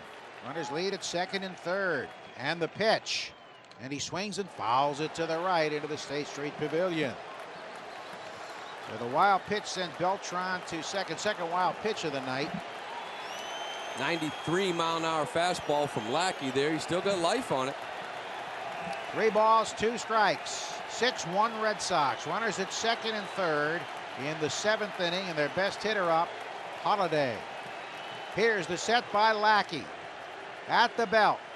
The right arm around, and the pitch. Swinging a high fly foul, first base side over by Canvas Alley. And that's out of play. Lack now with 104 pitches, 76 strikes. Retired the first 2 men easily, but then Descalzo's single, a hard hit ball down the right field line. Carpenter doubled into the left field corner, and Beltran single to left. Took second on a wild pitch. 3-2. Lackey to the belt. He kicks and fires. Outside, ball 4. They're loaded up for their hottest hitter at Alan Craig. Craig tonight is 2 for 3, and here comes John Farrell. This time he has to make the move, his second visit, and he wants Junichi Tazawa, who's been very big getting the top right-hand batters out in this series. Cabrera in the Tiger series, and in this series Holliday. So big hand for Lackey. Well deserved.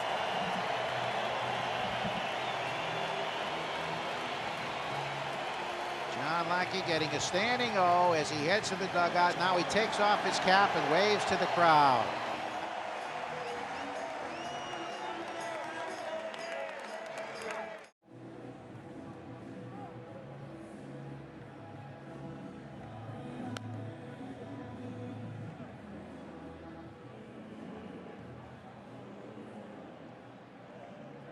So here is Tazawa facing Alan Craig, the limping first baseman who has that bad foot. He singled off the wall in the second. He singled to left in the fourth, and he hit a fly ball to center in the 6th inning. Joe, you sort of feel like this is the last effort, right? This is it right here. Zawa can get Craig out. I feel like almost a last-ditch effort here from this Cardinals team. Power hitter, 97 RBIs in the regular season. Here's the stretch. The kick and the pitch, and it's inside, ball 1, dropped by Ross right in the batter's box.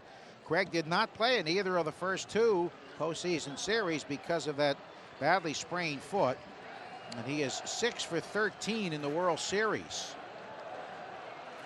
Pretty impressive. You know, you talk about that simple approach. It's something that's really helped him out, but he's really gutted this thing out. You got to give a lot of respect what you've seen out of Alan Craig here in this World Series. Breslow warming for the Red Sox. 1-0 the count. Tazawa setting. He deals. Swing, line drive to first, knocked down by Napoli, picks it up. Underhands to Tazawa, they get the out. And the Cardinals leave him loaded. No panic. They know they had a guy that can't move at all, running to first base. And Mike knocked down the hard one-hopper, kept it at his feet.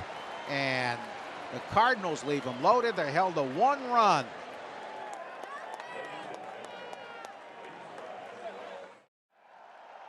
The Red Sox won at home in 1918 the last time.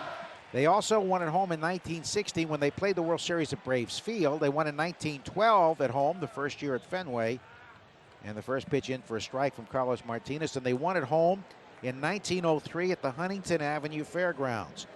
Victorino walked the big double off the left field wall to drive in the first 3. Single to left with the bases loaded to drive in another, and almost gets hit in the foot with a breaking ball. And Lou, I got to tell you, I know you're a superstitious guy, but I taught my class today at Northeastern, and I walked by the Cy Young and patted him, the Cy Young statue, for good luck, as I did throughout the postseason in '07. Low and inside. I like it.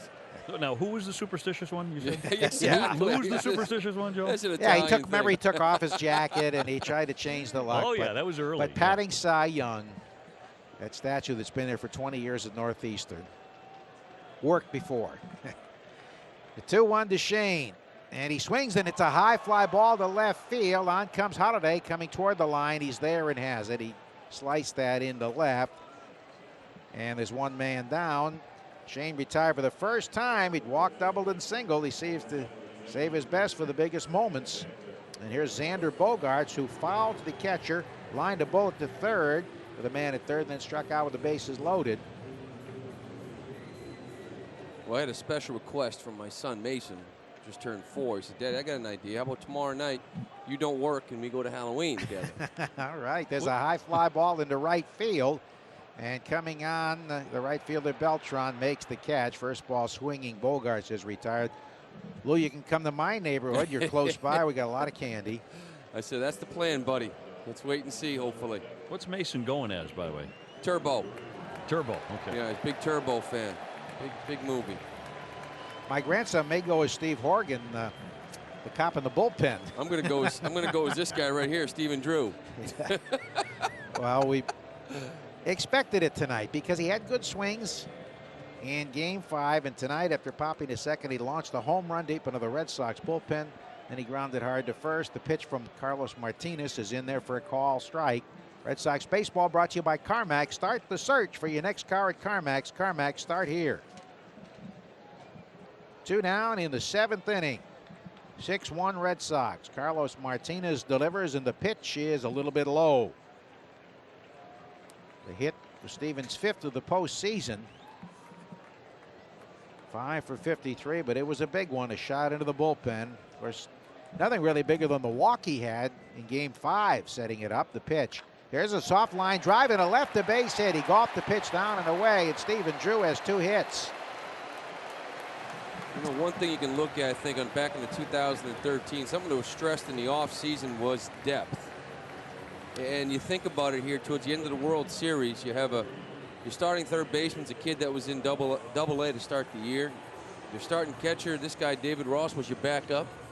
Your starting left fielder was strictly a platoon guy meant to hit lefties.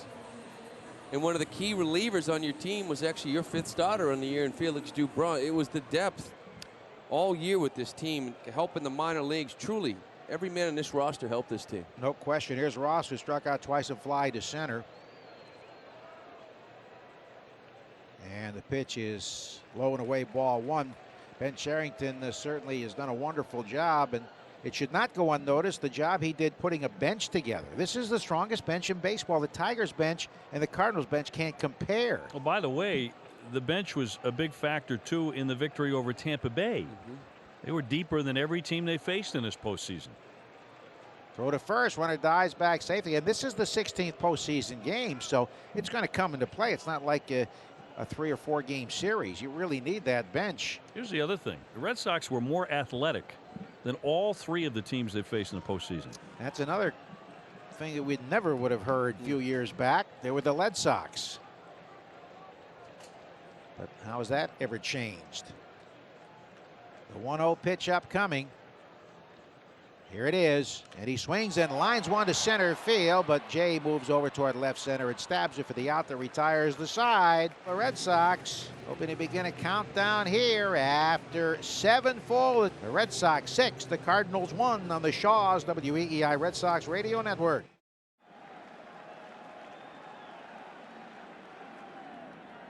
We're being told the most expensive, the highest prices for tickets in any event in many years in the United States outside of a Super Bowl. What fans paid for some of these seats at Fenway Park, I would say that everyone who paid for them at this moment in time believes it was well worth it. The Red Sox with a 6-1 lead as we go to the 8th inning. Brandon Workman out of the bullpen.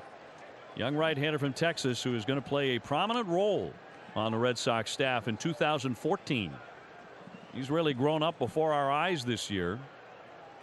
About to face Yadier Molina. The Red Sox with a 5-run lead in World Series Game 6 in the 8th inning. And Workman delivers to Molina. Swung on and loop foul out of play. Back behind the plate for strike. Molina's gone 1 for 3. He has singled, reached on an error by Pedroia, and also grounded out to second base. Red Sox scoring 3 times in the 3rd, 3 times in the 4th. To open up a sizable lead. They've actually, believe it or not, been out hit tonight, 9-8 by the Cardinals, and yet the Red Sox lead by 5. Here's the 0-1 pitch. Swing and a miss on a high heater. 0-2 on Molina, who's hitting .279 for the postseason. Adams on deck. Then David Freese. The Cardinals beginning to sense their fate. And the 0-2 from Workman, and it's high and wide. State Street Corporation is proud to sponsor and host multiple community groups throughout the Red Sox season at Fenway, where corporate citizenship and volunteerism is a long-standing worldwide tradition. You mentioned another young arm found himself starting the year in Double-A, and here he is in the 8th inning of a clinching World Series game. 1-2 pitch, bounced a breaking ball, and the count moves to 2-2. It was back in the ALCS. He turned to Xander Bogaerts, or Xander turned to him, one or the other, and said, "Can you believe we started the year at Double-A, and here we are in a game like this?" You gotta love that. Here comes the 2-2 pitch from Workman. Swing, fly ball into right, charging in Victorino, stops, leaps and makes the catch. He nearly overran it. Big smile on Shane's face. He's having the time of his life out there. He is loving it. Just off the Gold Glove. Another big performance at the plate tonight with 4 RBIs. Every little thing's going to be all right. Missed the last couple of games, and you know that back was really bothering him because we've seen Shane Victorino all year long play through the back, the hamstring, you name it. He is tough. He symbolized this Red Sox success as much as anybody. Who wears a Red Sox uniform right now? Here's Matt Adams. Lefty batter takes outside for ball 1. Cheap Trick is performing the classic hits, including I Want You to Want Me and The Flame at Foxwoods Resort Casino on Friday, November 15th. Tickets are available right now at foxwoods.com. 6-1 Boston in the 8th inning. Here comes the 1-0 pitch. Adams swings and golfs a ground ball. Stabbed by Pedroia on the right side. And he throws on to first to get him. That's a hot shot off the grass on the dirt. It skidded. But Petey was able to pick it to his left and make a difficult play look pretty easy. 1 man or 2 men out. 2 gone here in the 8th inning. And David Freese will climb in. Freese took a moment there at home plate to chat with David Ross before climbing in. David Ross, the amiable catcher, who's reacted with such a sense of wonder to being in the spotlight in this series. The pitch, good breaking ball in for strike 1. He started him with a curveball. Can't help but think about Mike Napoli. You know, just a couple years ago in Texas, he was up 2 in Game 6 on 2 different occasions, an opportunity to win the World Series against this team here, and couldn't get it done. The 0-1 coming, swinging a chopper along third, charging in. Bogaerts gloves it, fires on a run, got him. Out number 3. And the Red Sox are 3 outs away from the World Series championship. We head off to the bottom half of the 8th inning at Fenway Park, where it's been heaven tonight. Red Sox leading it 6-1.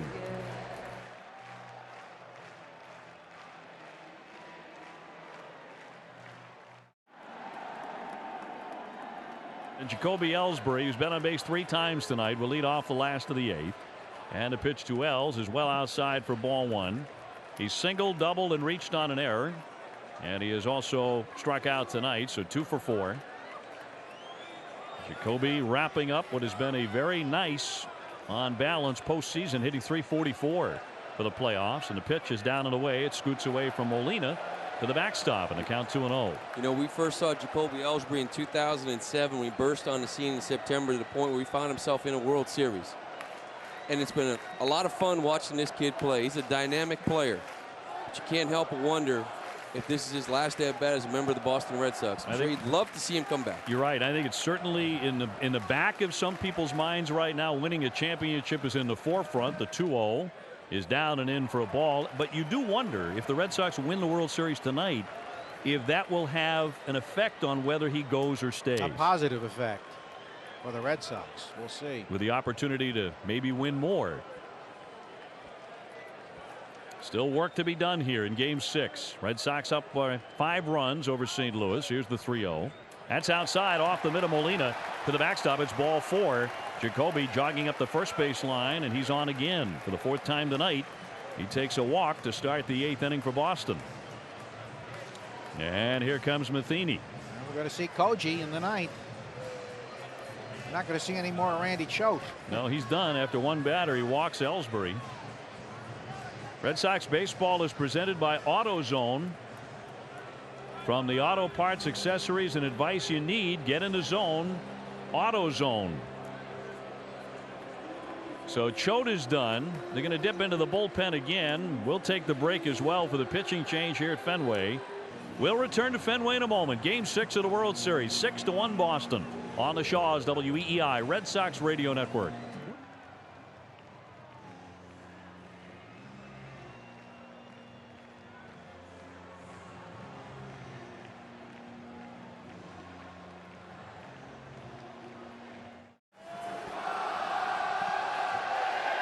There hasn't been a song that played tonight that the fans haven't known all the words to and sung as loud as they can. It's been a really special place to be here at Yawkey Way. Game 6 of the World Series. 6-1 Red Sox. Rosenthal has been brilliant throughout the postseason, facing Pedroia. And the pitch. Swing and a flare, foul out of play to the right up into the State Street Pavilion on a 95-mile-an-hour fastball. Rosenthal 1-0 for the playoffs in 9 appearances. He's gone 10 2/3. He struck out 17. And he's walked only 2. So he's really become a star this October for the Cardinals in the National League. Petey is 0 for 4. Throw to first and back in easily. Ellsbury on his feet. Petey has grounded to second, to third, and fly to right on 2 occasions. He's really been impressive here in this World Series. I think the only hit he gave up was the chopper up the middle by Xander Bogaerts. Game 3 that tied it. RBI hit though for Xander. Nobody out. The pitch. Fastball swing, ground ball, chop right side. Carpenter, second baseman, has it into short one. Got the out there. That's all they get. The play at second base. Pedroia becomes the runner at first base with one out. And here comes David Ortiz. And that would appear to be, at this point, for the last time in the 2013 season. Right now he's hitting only .688. So he's tailed off tonight. He and Yachty had a lot of words there as they stepped up, and a little pat in the back from Molina to David. I'm sure a lot of respect there. We tried our best to get you out. You just beat us, big fella, every single time. David has been walked 3 times tonight, twice intentionally. He's also struck out. And the pitch. Swinging a high pop foul out of play. That'll make the seats down the left field line for strike one. I'm sure David would love just one more hit just to put a little bow on this World Series that he's had. Barrel up one more. He has 11 hits in the series, 2 home runs, 6 RBIs. On base 18 times in the 6 games. Just remarkable. The 0-1 will not be made. That's going to be a balk. He stumbled. He did not deliver the pitch. He held on to the baseball, and that's a balk. So Petey will advance to second base. And here comes the trainer along with Matheny to find out if Rosenthal is okay. Did not deliver for some reason. He held on to it. That's oftentimes a sign the pitcher has injured himself. I think his back foot on the rubber just sort of slipped a little bit and he lost his balance. He says he's fine. So you're David Ortiz. The guy throws 100. The last thing you need him to do is fall, lose his balance, and still deliver that pitch. David's like, I'm really happy he held on to it. If he wasn't sure. So there goes Matheny along with the trainer back to the dugout. Rosenthal has convinced them it was just a slip. Pedroia down in a scoring position for Big Papi, who has 13 RBIs for the postseason. He's hitting .353 for the playoffs with 5 home runs. They're going to walk him here too. How about this? Wow. Molina's up, and they're calling for an intentional walk here in the bottom of the 8th inning. Red Sox with a 5-run lead, and they're going to walk him. So this will be for the 4th time in the game and the 3rd time intentionally. David Ortiz will be intentionally walked in World Series Game 6. Well, I mean, listen, you're Mike Matheny. You don't want to give in anything. 6-1 game. So you got one more at bat. You want to take this all the way to the end. Well, I don't know how they're going to rank, but David's grand slam in Game 2 against the Tigers here to tie up the ball game in the 8th inning against Benoit. I mean, if the Red Sox had lost that game and it looked like they were going down to defeat, they looked dead in the water.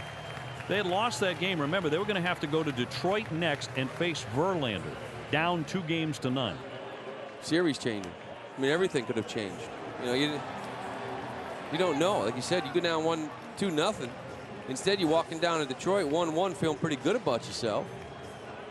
And then Lackey gives you the performance against Verlander. Sure. Unless something unusual happens, David will finish the World Series with a .688 batting average and a .731 on base percentage. 8 walks. Here's Mike Napoli with runners at first and second, and Mike takes strike one. Every time our hometown team hits one off the left field wall, Walgreens will donate $100 to the Jimmy Fund. Walgreens at the corner of happy and healthy. 6-1 Boston. Red Sox looking for more runs.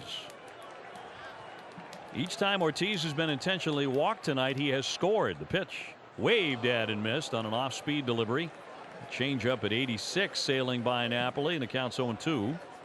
Mike has struck out 3 times and singled in a run. 1 man out. We're in the bottom of the 8th inning. Koji continues to warm up. How appropriate that is, that he'll be the man to finish it. Here's the 0-2. Swing and loop foul out of play, off to the right up into the State Street Pavilion along the first base side, and it's 0-2.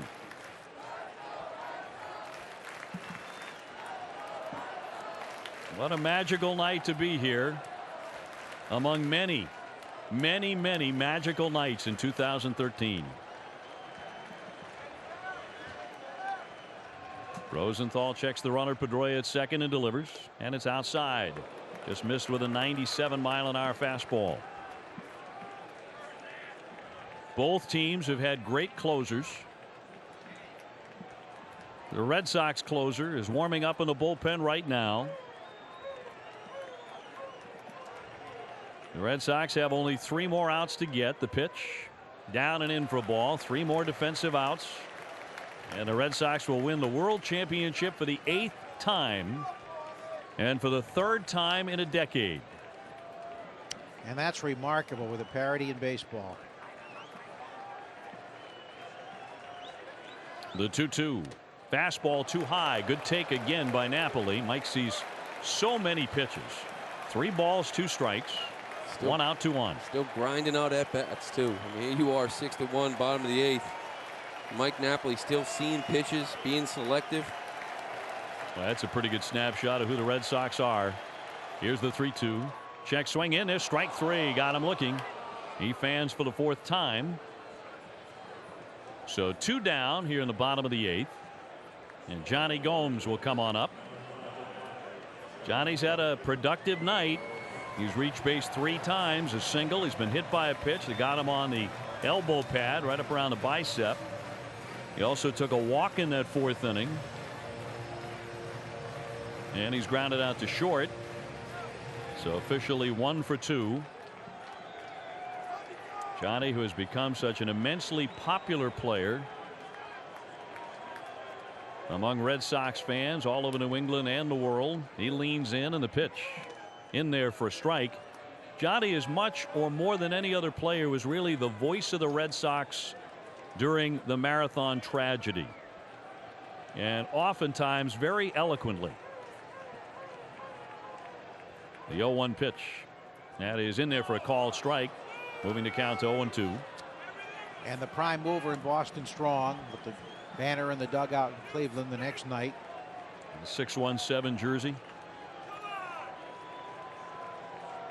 Runners leading at 1st and 2nd, and the 0-2 pitch. Swing, ground ball, comebacker, backhanded by the pitcher on the mound. Rosenthal throws to first to retire the side. The Boston Red Sox are 3 outs away from winning the World Championship in 2013. It is Koji time for perhaps the last time in 2013. We'll be back for the 9th inning. As we go to the 9th inning, the Red Sox lead the St. Louis Cardinals 6-1 and have 3 more outs to get, and they are world champions in 2013. Koji is on the mound, and here he goes. The first pitch is in there for strike 1 on John Jay, the left-hand batter. Jay tonight has gone 1 for 3 with a base hit. Xander Bogaerts short at 3rd, and the pitch. Swinging a high fly ball lofted into left center. Ellsbury on the move. Called up by Gomes. Gomes is there. He one-hands it.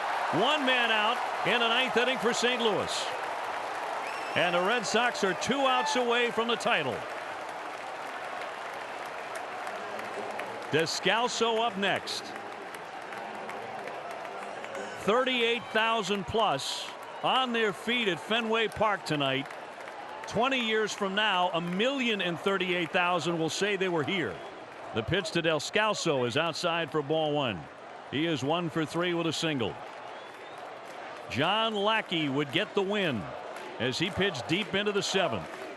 Here's the 1-0. Right down the middle for a called strike. And to count 1-1 on Descalso, batting left-handed.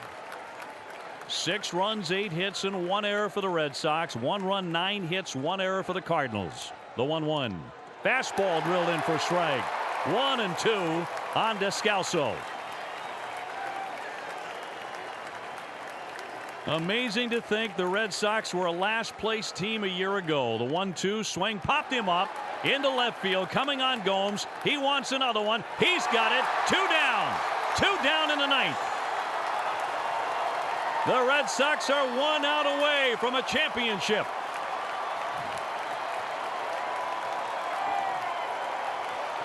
Matt Carpenter will be the batter.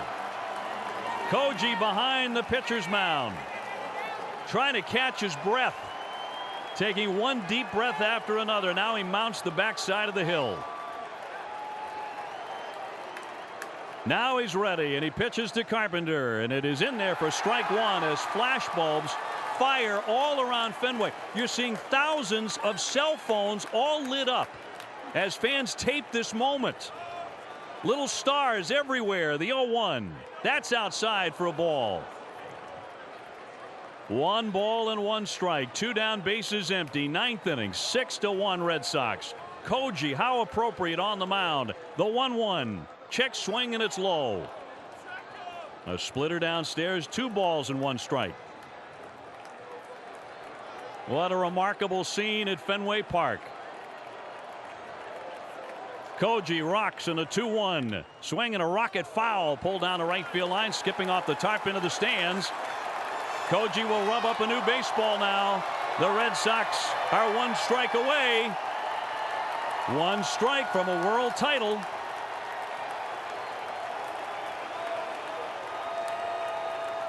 They're just about delirious at Fenway. Koji with a 2-2 on the way. Check swing and a foul. Almost got Beltran in the on-deck area. Carlos Beltran trying to jump out of the way. 2-2. A new baseball for Koji now. He strolls to the right side of the pitcher's mound. They chant for Koji. 1 more strike to get. Here's the 2-2 home. Rolled foul on a little swing and a chopper back behind the plate. Still 2-2.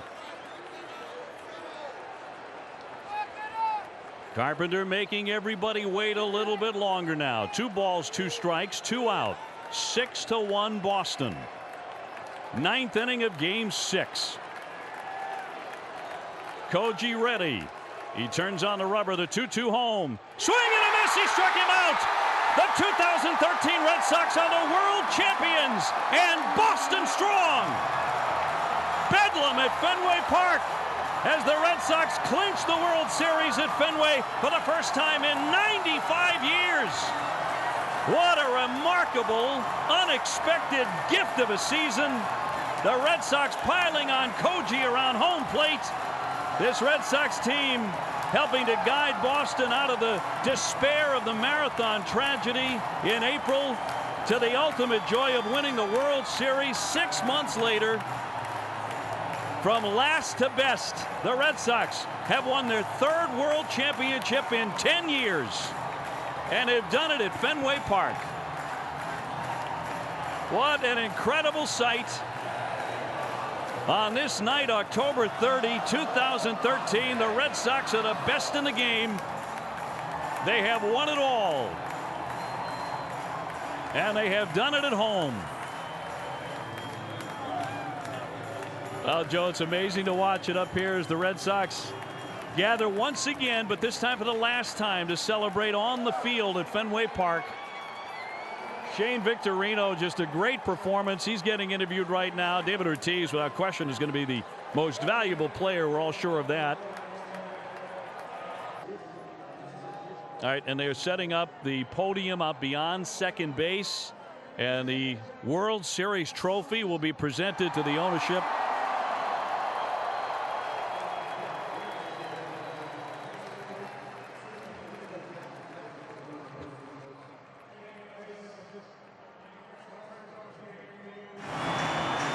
Let's go down to Ken Rosenthal. Shane, this is the first Red Sox team to win a World Series at Fenway Park since 1918. How much did you guys talk about that, the idea of making history? You know what, honestly, with this team, man, we focused all year long. Our goal from day one was to, be the best team that we could possibly be. Did we know we'd end up here? That was our goal. We worked hard every single day. Hey, we're world champs. Can't believe it. Shane, you've won a World Series, but we all know what happened here in April at the Marathon. How much more meaningful is it to win this series in this park, in this city? Hey, all those that were affected in this tragedy, Boston strong. Thank you very much. That's all I got to say. Now, what about your bases loaded at bat, the first one? It seems like you have some magic with the bases loaded in the postseason. Hey, it's just, my parents always told me, take every moment, live every moment, love every moment. I just went up there and said, hey, I'm getting another moment. I missed 2 games. It's time to shine, do what you can. And I was able to get getting a good hitter's count. I was able to put a ball off the wall and enjoy every moment of it. Dan. Shane, congratulations. Now over to Aaron Andrews. Kenny, thanks so much. I'm here with John Lackey, who told me back in St. Louis it's taken 11 years to get back here. And you also said you weren't going to put it in perspective until it's over. All right, it's over. What does this mean? We're going to have some fun tonight. It was awesome atmosphere here tonight. The guys on the team are so awesome. I'm really fired up to just be part of this, and it's pretty cool. Take a minute. Listen to these fans. You've been through a lot here in Boston, John. How does that sound? Sounds pretty good.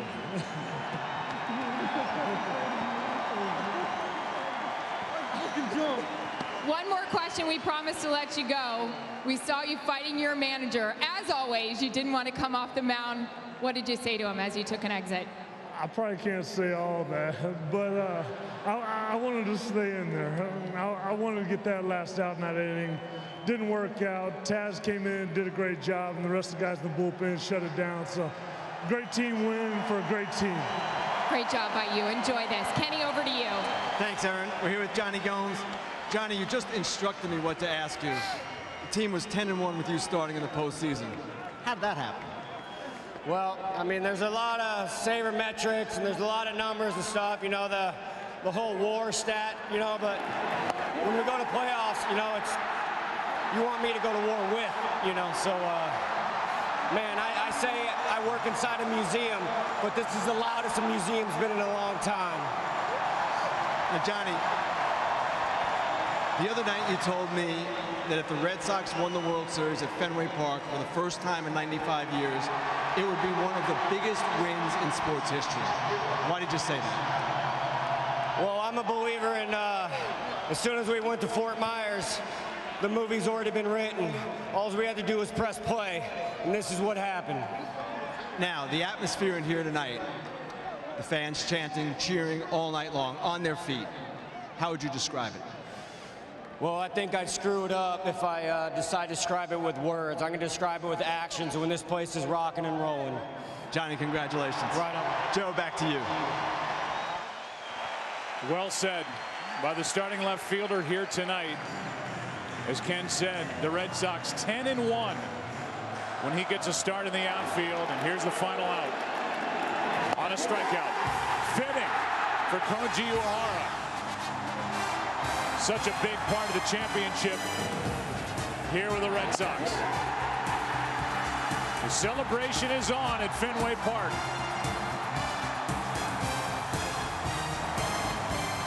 David Ortiz, a Langley MVP. The presence in that lineup. John Lester so good on the mound. The bullpen work. The timely hits. The defensive work. The job by guys like Pedroia and Stephen Drew. Pedroia's got his second. Ortiz has got his third. And so do these Red Sox fans over the last 10 years. We'll come back with a trophy presentation on the other side of the break. Red Sox win the World Series. Back after this.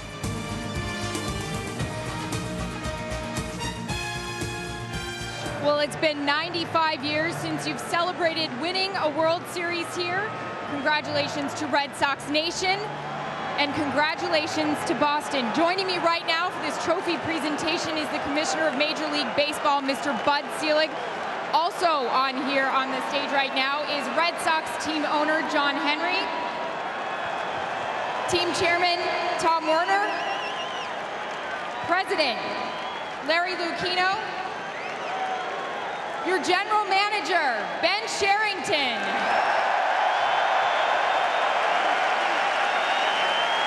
And your manager of the 2013 World Champion Boston Red Sox, John Farrell.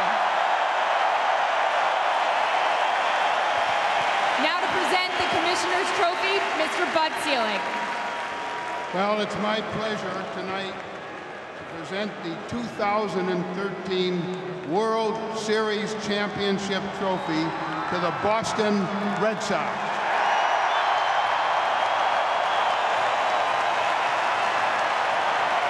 I want to congratulate Larry Lucchino, Tom Werner, John Henry, Ben Sherrington, John Farrell, and all the great Red Sox players.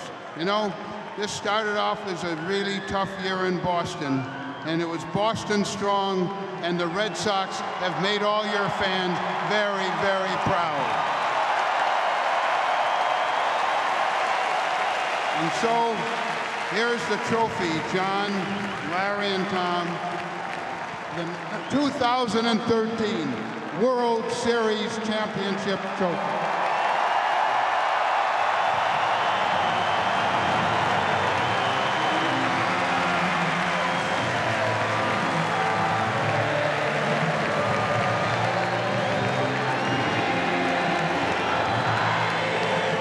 Mr. Henry, let me ask you first. It's been since 1918 that this organization has won a World Series here at home. How does it feel winning it in front of all your fans? Wow. I mean, I just want to give a shout out to the unsung heroes, and every one of these guys would like to thank, along with Ben and John, the scouts, the coaching staff that helped us through this. They're the best in baseball, and thank you to them. John and Ben, I think you would join me as Larry and Tom would in saying that these are the most deserving players I've ever seen. I mean, they played with such heart. What's going on? Are we on fire? They played with such heart, such desire. Wow. Let me ask you, Boston Strong has been a motto for this city since April.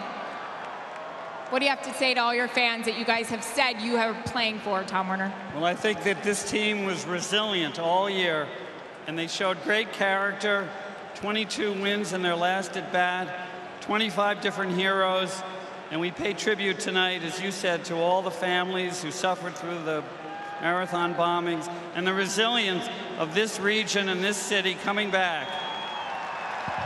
Let's get the architect of this team to come on over here right now, Ben Sherrington. If I had told you at the beginning of the season, by the end of the year, you would be up here enjoying this trophy presentation, what would you have said? It's an amazing feeling. I feel blessed to be along for the ride. We had an amazing group of people in our clubhouse. John, his coaching staff, our medical group, our players. They decided in spring training they wanted to write a different story, and sure enough, they did.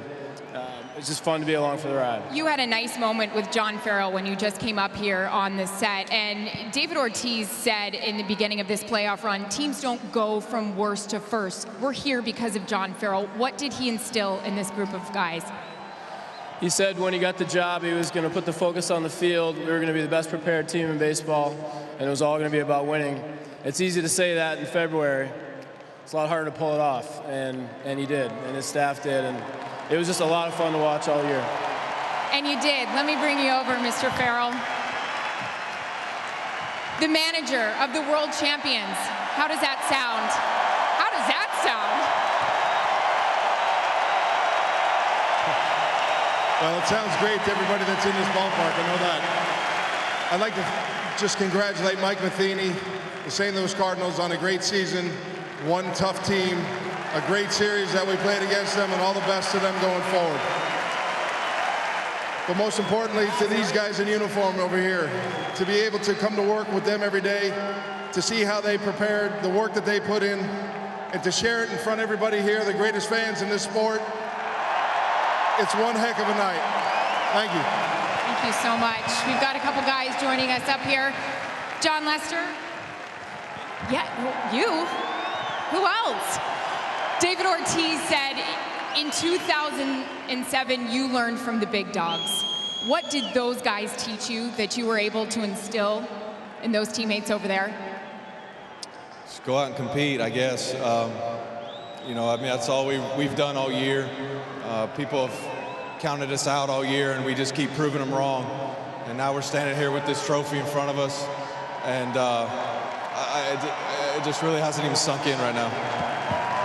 When did you realize this group of guys was special? I think day one of spring training. We got guys like Johnny Gomes and Mike Napoli and Vic that come in here, and obviously this guy right here standing to my right, and then the other big fella down there. You know, it's just been a fun group since day one, and we've busted our butt to get here. Thank you so much. Let's bring in Dustin Pedroia over here.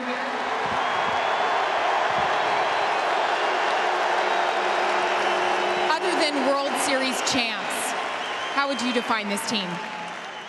Oh, special. I mean, we got together in spring training, and everybody cared about one another so much. I mean, it's the whole ride all year. The thing that the stuff that happened to this city, we wanted to do something special and make everybody happy and proud of their team in the toughest of times. And hopefully we did that. Do you remember a tweet you put out in March 27th, actually? What was it? I said, you better jump on now because we're going to do something special, and we did. You also told me this past week, I haven't slept in 2 years. I know you're not going to sleep tonight. When do you think you're going to get some shut-eye, Petey? Probably when I go home, get some rest and relax. But we got to enjoy this. It's a special time. Best group of guys you could ever possibly be with. Every single one of you guys. We all love you. We love each other. And that's why we're here. Congratulations. Let's bring in Koji Uehara, his translator, CJ Matsumoto, and of course, Kaz. First, Koji, let me ask you, you said after the ALCS, all the pressure made you want to throw up. How did the pressure of the World Series feel? Last time, I almost threw up. This time, I almost cried. Koji, you actually put in your blog after you won the ALCS, I'm afraid this isn't real. How real does winning a World Series feel now?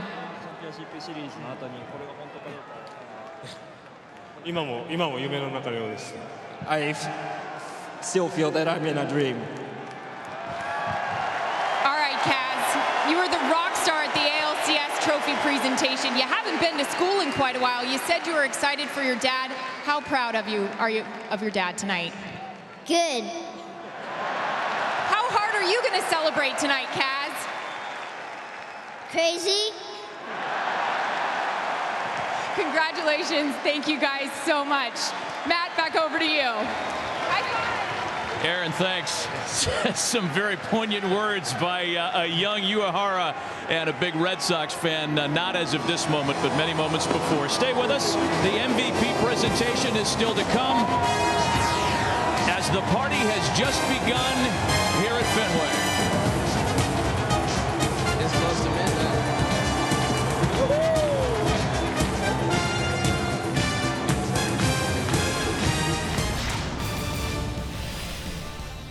And welcome to MLB Tonight, presented by Bacardi Oakart. We're inside Studio 3. Paul Severino, Mitch Williams, and Bill Ripken. And just moments ago, the Boston Red Sox wrapped up the 2013 World Series, their third since 2004. This was a franchise that couldn't buy one for 86 years. Now they've won 3 in the last 10. Well, what we saw in this World Series was Boston strong. Yeah. They don't quit. I mean, this team kept pushing and fighting the whole way through, and they beat a good Cardinal team. Yeah, when you looked at the best record team in the American League, best record team in the National League, the Cardinals, Boston ended up being the better team. The Cardinals just couldn't get a knock. They did it all year long, hitting with runners in scoring position. Couldn't get it done in the World Series. Boston was a better team. And again, plenty of reaction to come from St. Louis as we roll along here on MLB Tonight. We'll hear from probably both sides involved. Of course, a very down St. Louis Cardinals team, but the Boston Red Sox will be celebrating for sure, as will the entire city of Boston tonight. We haven't heard yet a word of who's going to be the World Series MVP. If I had a vote, and I do not, I might go with Lester and Ortiz. Who you got? If ever I've seen a World Series where there ought to be co-MVPs, this is the one. Poppy and Lester should be the co-MVPs of this series. No disagreement down here. Poppy was on fire and unconscious at the plate, and probably as hot as anybody we've ever seen in the postseason. But Lester was equally as good. He ousted Wainwright twice in this situation. Poppy was on fire, there's no doubt about it, but I would feel a little bit bad for John Lester if it just went Poppy's way. I agree with that. I mean, you look at Poppy and how he gets his team going. There's no question how valuable this guy was. He changed the entire complexion of the World Series from game one because they could not face this guy without him hitting a rocket somewhere. So they finally had to start putting him on, and when they did, other guys picked him up. And again, as you mentioned, Bill, John Lester was terrific. He started this season, he was great. He kind of cooled off a little bit, and then toward the end of the season through October, John Lester has been the ace of this staff. That's why he was starting all these game ones, and that's why he helped the Boston Red Sox win a World Series. Well, when you look at what he did in this World Series, I believe it was 15 1/3 innings in 2 starts. If I'm doing my gazintas right, that's 7 1/3 and 8, or 8 or 7 2/3 I think it was twice. 7 2/3 both starts, yeah. Then that adds up, right? Yeah. All right, so my math is right. All I know is it added up to 1 run for the St. Louis Cardinals. Right. That's hard to do against that lineup. Right. Yeah, and when you go out there, and even though he faced Wainwright, and you know this, Mitch, as well as anybody, the pitcher doesn't face the other pitcher. He faces the lineup of that pitcher, and he was outstanding both times. The last game that they matched up in, it was a pitcher's duel for a while. Lester didn't give up any knocks when it got down to crunch time. Wainwright did give up a few and give up a couple runs, but this guy right here, he's deserving of being recognized for his World Series. And again, we have not heard just yet. We assume we're going to hear that momentarily, who's going to be the World Series MVP. But then if it's David Ortiz as well, or in addition to, or in lieu of John Lester, you look at what David Ortiz has done now since coming over to the Boston Red Sox. 04 champ, 07 champ, 2013 champ, perhaps a World Series MVP as well. All that he's done in the regular season, there's been some debate as to whether or not he belongs in Cooperstown. I would have to think that this certainly helps his case to get there one day. Well, they're DH-wise, it's a tough argument because a lot of guys that vote on getting into the Hall of Fame think you have to play both sides of the ball. Well, it's been proven by a few guys that you can affect the game from one side of the ball. And this guy absolutely affected the outcome of this World Series, and not just with his at-bats. Even the times he went up there and they weren't going to pitch to him, he still affected the way the game came out. Yeah, I think credential-wise, when you're talking about Big Papi and the 3 World Championships, it's hard to look away from. Yep. And how you got the 3 World Championships and how much you had to do with getting the 3 World Championships. So credential-wise, I think that's going to certainly pad his resume. Yeah, because it's not like he was just on the club. No. Right? He was a major part of this team for the 3 World Series. He wasn't a good luck charm. Yeah, exactly. He wasn't just there. The guys that were also not just there were some of these off-season acquisitions, and boy, were there some good ones, and some guys that played humongous roles on this team. In no particular order, Mike Napoli, Johnny Gomes, Shane Victorino has been humongous. And by the way, Koji Uehara, nearly unhittable since taking over the closer's role. Well, he's one of those guys that dominates through frustration. We saw him tonight. He's throwing 88, 89 with this fastball.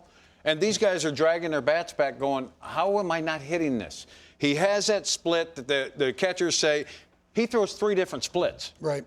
I threw 1, couldn't command it. He's throwing 3 and throwing it to both sides of the plate.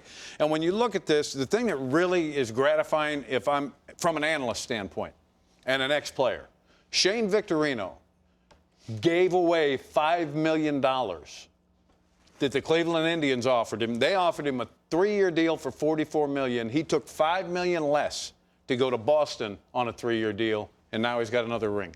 That, to me, is impressive. He'll probably get that money back then, is what you're saying. With this World Champion. But, you know, you talked about the additions to the club, great additions. But Lester, Buchholz, Pedroia, Big Papi, and Ellsbury. Yeah. That's the core you have. And they were all out there for the most part in time. Buchholz missed some time, but Ellsbury played as many games as he has in a while. Papi was out there, and Pedroia didn't spend time on the disabled list. So when you have a core like that, you can pick and choose who you bring in from the outside because they had a pretty good core to start with. And you go back a couple of seasons toward the end of the 2011 season, Red Sox fans, they may have forgotten it by now, but the rest of us know how that season ended, a September collapse. Obviously, then Terry Francona is let go. Bobby Valentine comes in, and it was an absolute disaster last season. And the guy that really turned this team around, that may end up winning the Manager of the Year for the American League, is John Farrell. And he wins a championship in his first year in Boston. Well, the thing about John Farrell, when I went down to Boston spring training this year, you are not going to meet a more level-headed guy than John Farrell. And the polar opposite of what they had last year. I mean, Bobby Valentine came in there, it was a mess. There's no question about it. For Farrell to come in there and just see the reaction of the players this spring, it was completely different. Yeah, and he was part of that original core that we talked about prior when Francona won 2 World Championships in 8 seasons there. So John Farrell, being level-headed and being even-keeled and understanding what they had, I think he brought back some normalcy to that organization. Again, there's a quick look at what's gone on the last 3 years for the Boston Red Sox. This regular season for the St. Louis Cardinals, of course, it was defined partly by their success with runners in scoring position. 330 as a team. Alan Craig hit 450 and change with runners in scoring position. But this club, in this World Series, came up short a lot, Bill. Yeah, they scuffled. They really did. And look, they didn't catch the ball very well for a while. They looked sloppy in some of those cases. But when you're sitting there as a club and you cannot get that run in, and it wasn't just always a man on 3rd and 2 outs. They had a couple opportunities early in this game, 1st and 2nd, no outs. Now, balls hit hard by Matt Adams. I see that. Freeze pops up a breaking ball, probably hung too much. And it seems like those things all come into play, and then John Jay comes out and swings and misses and strikes out. So you had 1st and 2nd this situation. Now there is 2 outs. And the Cardinals seem to get this knock during the season. Holiday, man on 3rd, 2 outs. Can't drive in that run. They just can't scratch one in and get going, and that's just not like the Cardinals. Now, we didn't expect them to hit 330 with runners in scoring position because you're facing, in the postseason and a World Series team, the best pitchers. But a little bit better than what they showed for sure. Well, I look at it, you speak of the pitching, and I think one guy that may be getting overlooked a little bit and was completely maligned in Boston, John Lackey. Yep. What he was able to give the Red Sox in this World Series was a veteran guy that you have to take the ball from him at gunpoint. We saw that again tonight. Right. He wanted to go after his guy again in Matt Holliday. This guy is a competitor, and he went through. He was a huge free agent sign for him, had a terrible year a couple of years ago, then had Tommy John surgery, came back this year, had a tremendous year. His record didn't bear it out, not like his ERA. His ERA showed he was a much better pitcher than his record was, but in this postseason, he kept this team, the Cardinals, off balance every time he let go of the ball. And the Boston Red Sox, as you take a look here, guys that have started and won 2 clinchers, just like John Lackey back in 2002 as a rookie, started Game 7 for the Angels, obviously starts Game 6 for the Boston Red Sox here in 2013. The Boston Red Sox, I would assume, would have liked to win this game tonight. Nobody wants a Game 7 when you're up 3-2. And not knowing what they were going to get out of PV, who could they use, maybe John Lester out of relief. This was probably the guy in John Lackey that they would have wanted on the hill in a Game 6, in a, not really a must-win, of course, but a game that they would have wanted to win. In my estimation, it was a must-win.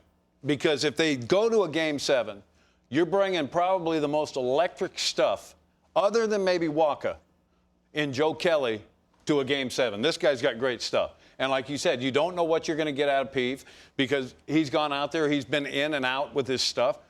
This game, to me, in my mind, was a must-win for Boston.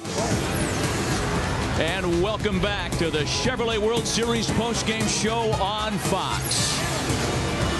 The celebration is in full gear at Fenway Park. The Red Sox are once again kings of the baseball world after a 6-1 clinching victory over the Cardinals. We send it back down to the field for the MVP trophy presentation with Aaron Andrews. Matt, thank you so much. And here to present that trophy, once again, the Commissioner of Baseball, Mr. Bud Selig.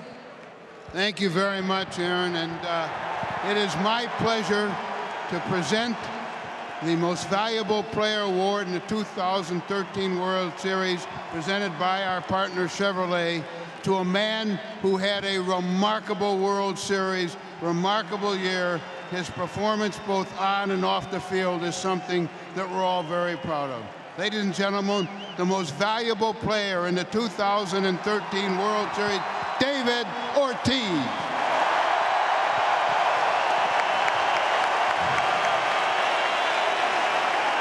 Congratulations, David, and now to present you with a very special gift from Chevrolet. Chevrolet Vice President of Marketing, Mr. Chris Perry. Well, David, congratulations. And as the official vehicle of Major League Baseball, Chevrolet is so proud and excited to be part of this prestigious award. And to honor your recognition of your accomplished this today. We're going to be donating a youth field makeover right here in the city of Boston in your honor. And for your personal accomplishments, I want to give you the keys to the brand new 2014 Chevrolet Silverado High Country, the most prestigious and capable product we've ever built. Congratulations, David. Thank you very much. Poppy, congratulations. You know, your young son just said, I don't think it's a surprise that he won MVP of the World Series because he's standing out here. I don't think it's a surprise you won it because of the zone that you were in. You were kind of focused, maybe a little crabby today before the game. You were just in a zone. What were your thoughts before you took the field here in Game 6? Well, first of all, I want to say this is for you, Boston. You guys deserve it. We've been through a lot this year, and this is for all of you and all those families who struggle with a bombing early this year. It's for all of you. This is your third World Series in a decade. In April, how did you think this would ever happen? Not really, but the manager that I saw in a spring training, showing up and showing us the way, give me a lot of thoughts. So I know that it was going to be a special year, and when we start rolling, nobody never stopped the train. You told me after Game 5, all iced up, both Achilles on the bench in the dugout, I feel old. How do you feel right now? I'm back, baby.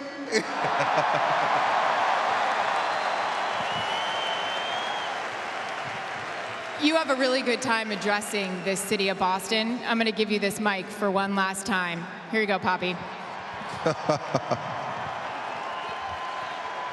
Should I keep it clean?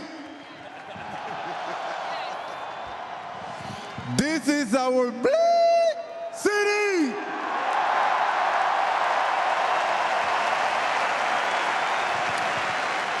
I want to first of all, I want to thank God for giving the opportunity to stay healthy this year and to have such a fun year. We had a great time in this town. We struggled early this year with the situation that all of us went through. But thanks to him, we keep ourselves together. And here we are, enjoy the time.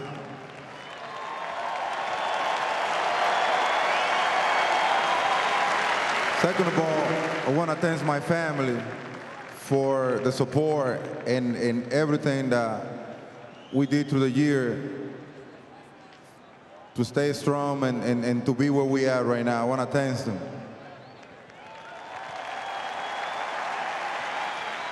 I want to thank the best fans in baseball. Without you guys' support, I don't think we will be where we are right now. You guys are the greatest of all time.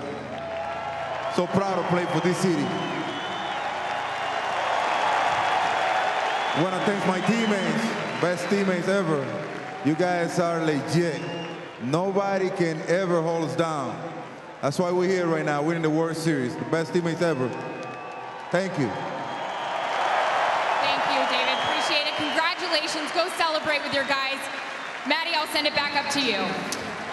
Aaron, thanks. And for David Ortiz, just more for the Cooperstown file. He becomes the first non-Yankee to win 3 rings with the same team since Jim Palmer, who did it as an Oriole in '66, '70, and '83.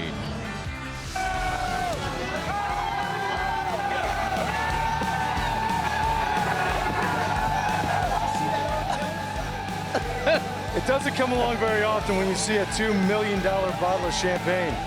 What? I'm guessing it's not. Joining us now to talk about the world title is the manager of the Boston Red Sox, John Farrell. John, first off, congratulations. This city went crazy. And I know in your head you thought to yourself before today, what would it be like to go celebrate? Did it live up to the billing?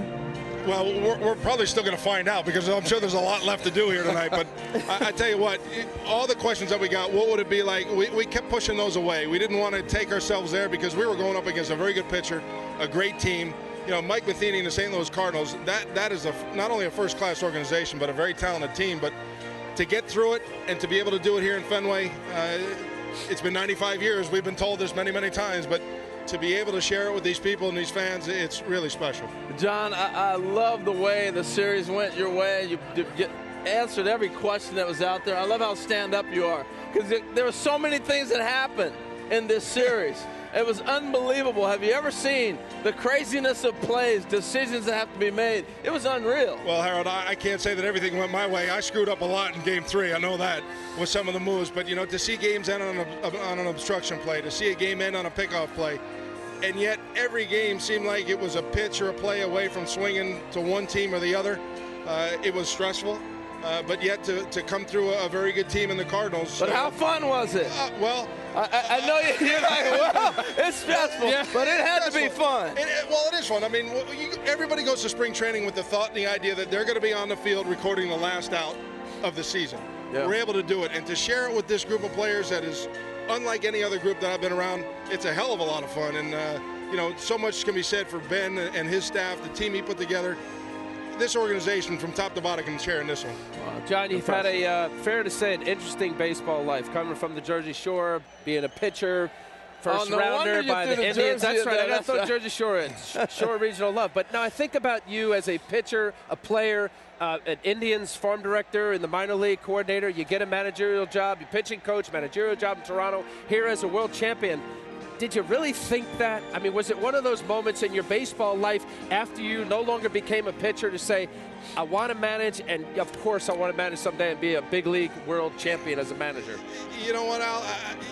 I don't think I ever spent one day thinking about what the next step was going to be. I always knew that I wanted to remain in the game, and I've been fortunate to be around a lot of good people that provided opportunities for me, whether it's Mark Shapiro and Chris Antonetti back in Cleveland, whether it was Tito making the call saying, hey, I want you to come to the dugout here in Boston, to Alex Anthopoulos and Paul Beeston with the opportunity up in Toronto. And, you know, along the way, you hopefully learn from your mistakes and your experiences. But to be able to come back here, which is like no place I've ever experienced, and to end this with a World Series, this is incredible. Did you have just a little doubt with the Lackey decision of pitching him in a key out, that needing him in the 8th inning in St. Louis? Did you have any trepidation that maybe there was some residual effect to his stuff for tonight, because it didn't show? No, not at all. You know, the way he came to me, you know, the day before game, I guess it's 4 now, and said, listen, I got an inning. And we had to go to our bullpen in the 5th inning 2 consecutive nights, so we were running a little thin down there. And knowing that he had 2 days off from his previous start and then 2 more off days before tonight, felt like, okay, this is a worthy shot to go here. And figuring that he'd come in here with the adrenaline flowing, whatever took out of himself physically, he'd be able to crank it back up, and he did just that tonight. You know, John, I'm being told that there are so many people that went to the finish line of the Boston Marathon, and they're kissing that line, the yellow line, to celebrate this world championship at that location as we speak right now. What does that mean, to know that you led this team to a world championship, part of an incredible healing process to the city? You know what, I think it just speaks to how important the Red Sox are to the city of Boston. And that's not to take anything away from, you know, the Celtics, the Pats, anybody here, the Bruins. But I tell you, when we stood on the line on April 16th in Cleveland for a moment of silence, and the way the players had reached out on their own and what they started to initiate, that was a galvanizing moment, and it really allowed our players to connect with this city, particularly the free agents, first-year players. They really get it. They understood their place in this city, and I think along the way this year, that connection grew stronger and stronger. We feed off this energy and environment that they create for us, and hopefully we've rekindled that relationship with these fans. Pretty amazing first year as manager of the Boston Red Sox. It's been an incredible year. John Farrell, congratulations. Thank you so much for taking the time. All right, guys, appreciate it. John, the manager of the world champion, Boston Red Sox. What a night here in Boston. When we come back on MLB Tonight, we're going to talk about David Ortiz, the World Series MVP. He had to be. An incredible series for a man everyone loves to call Big Papi. We're back to Fenway Park right after this.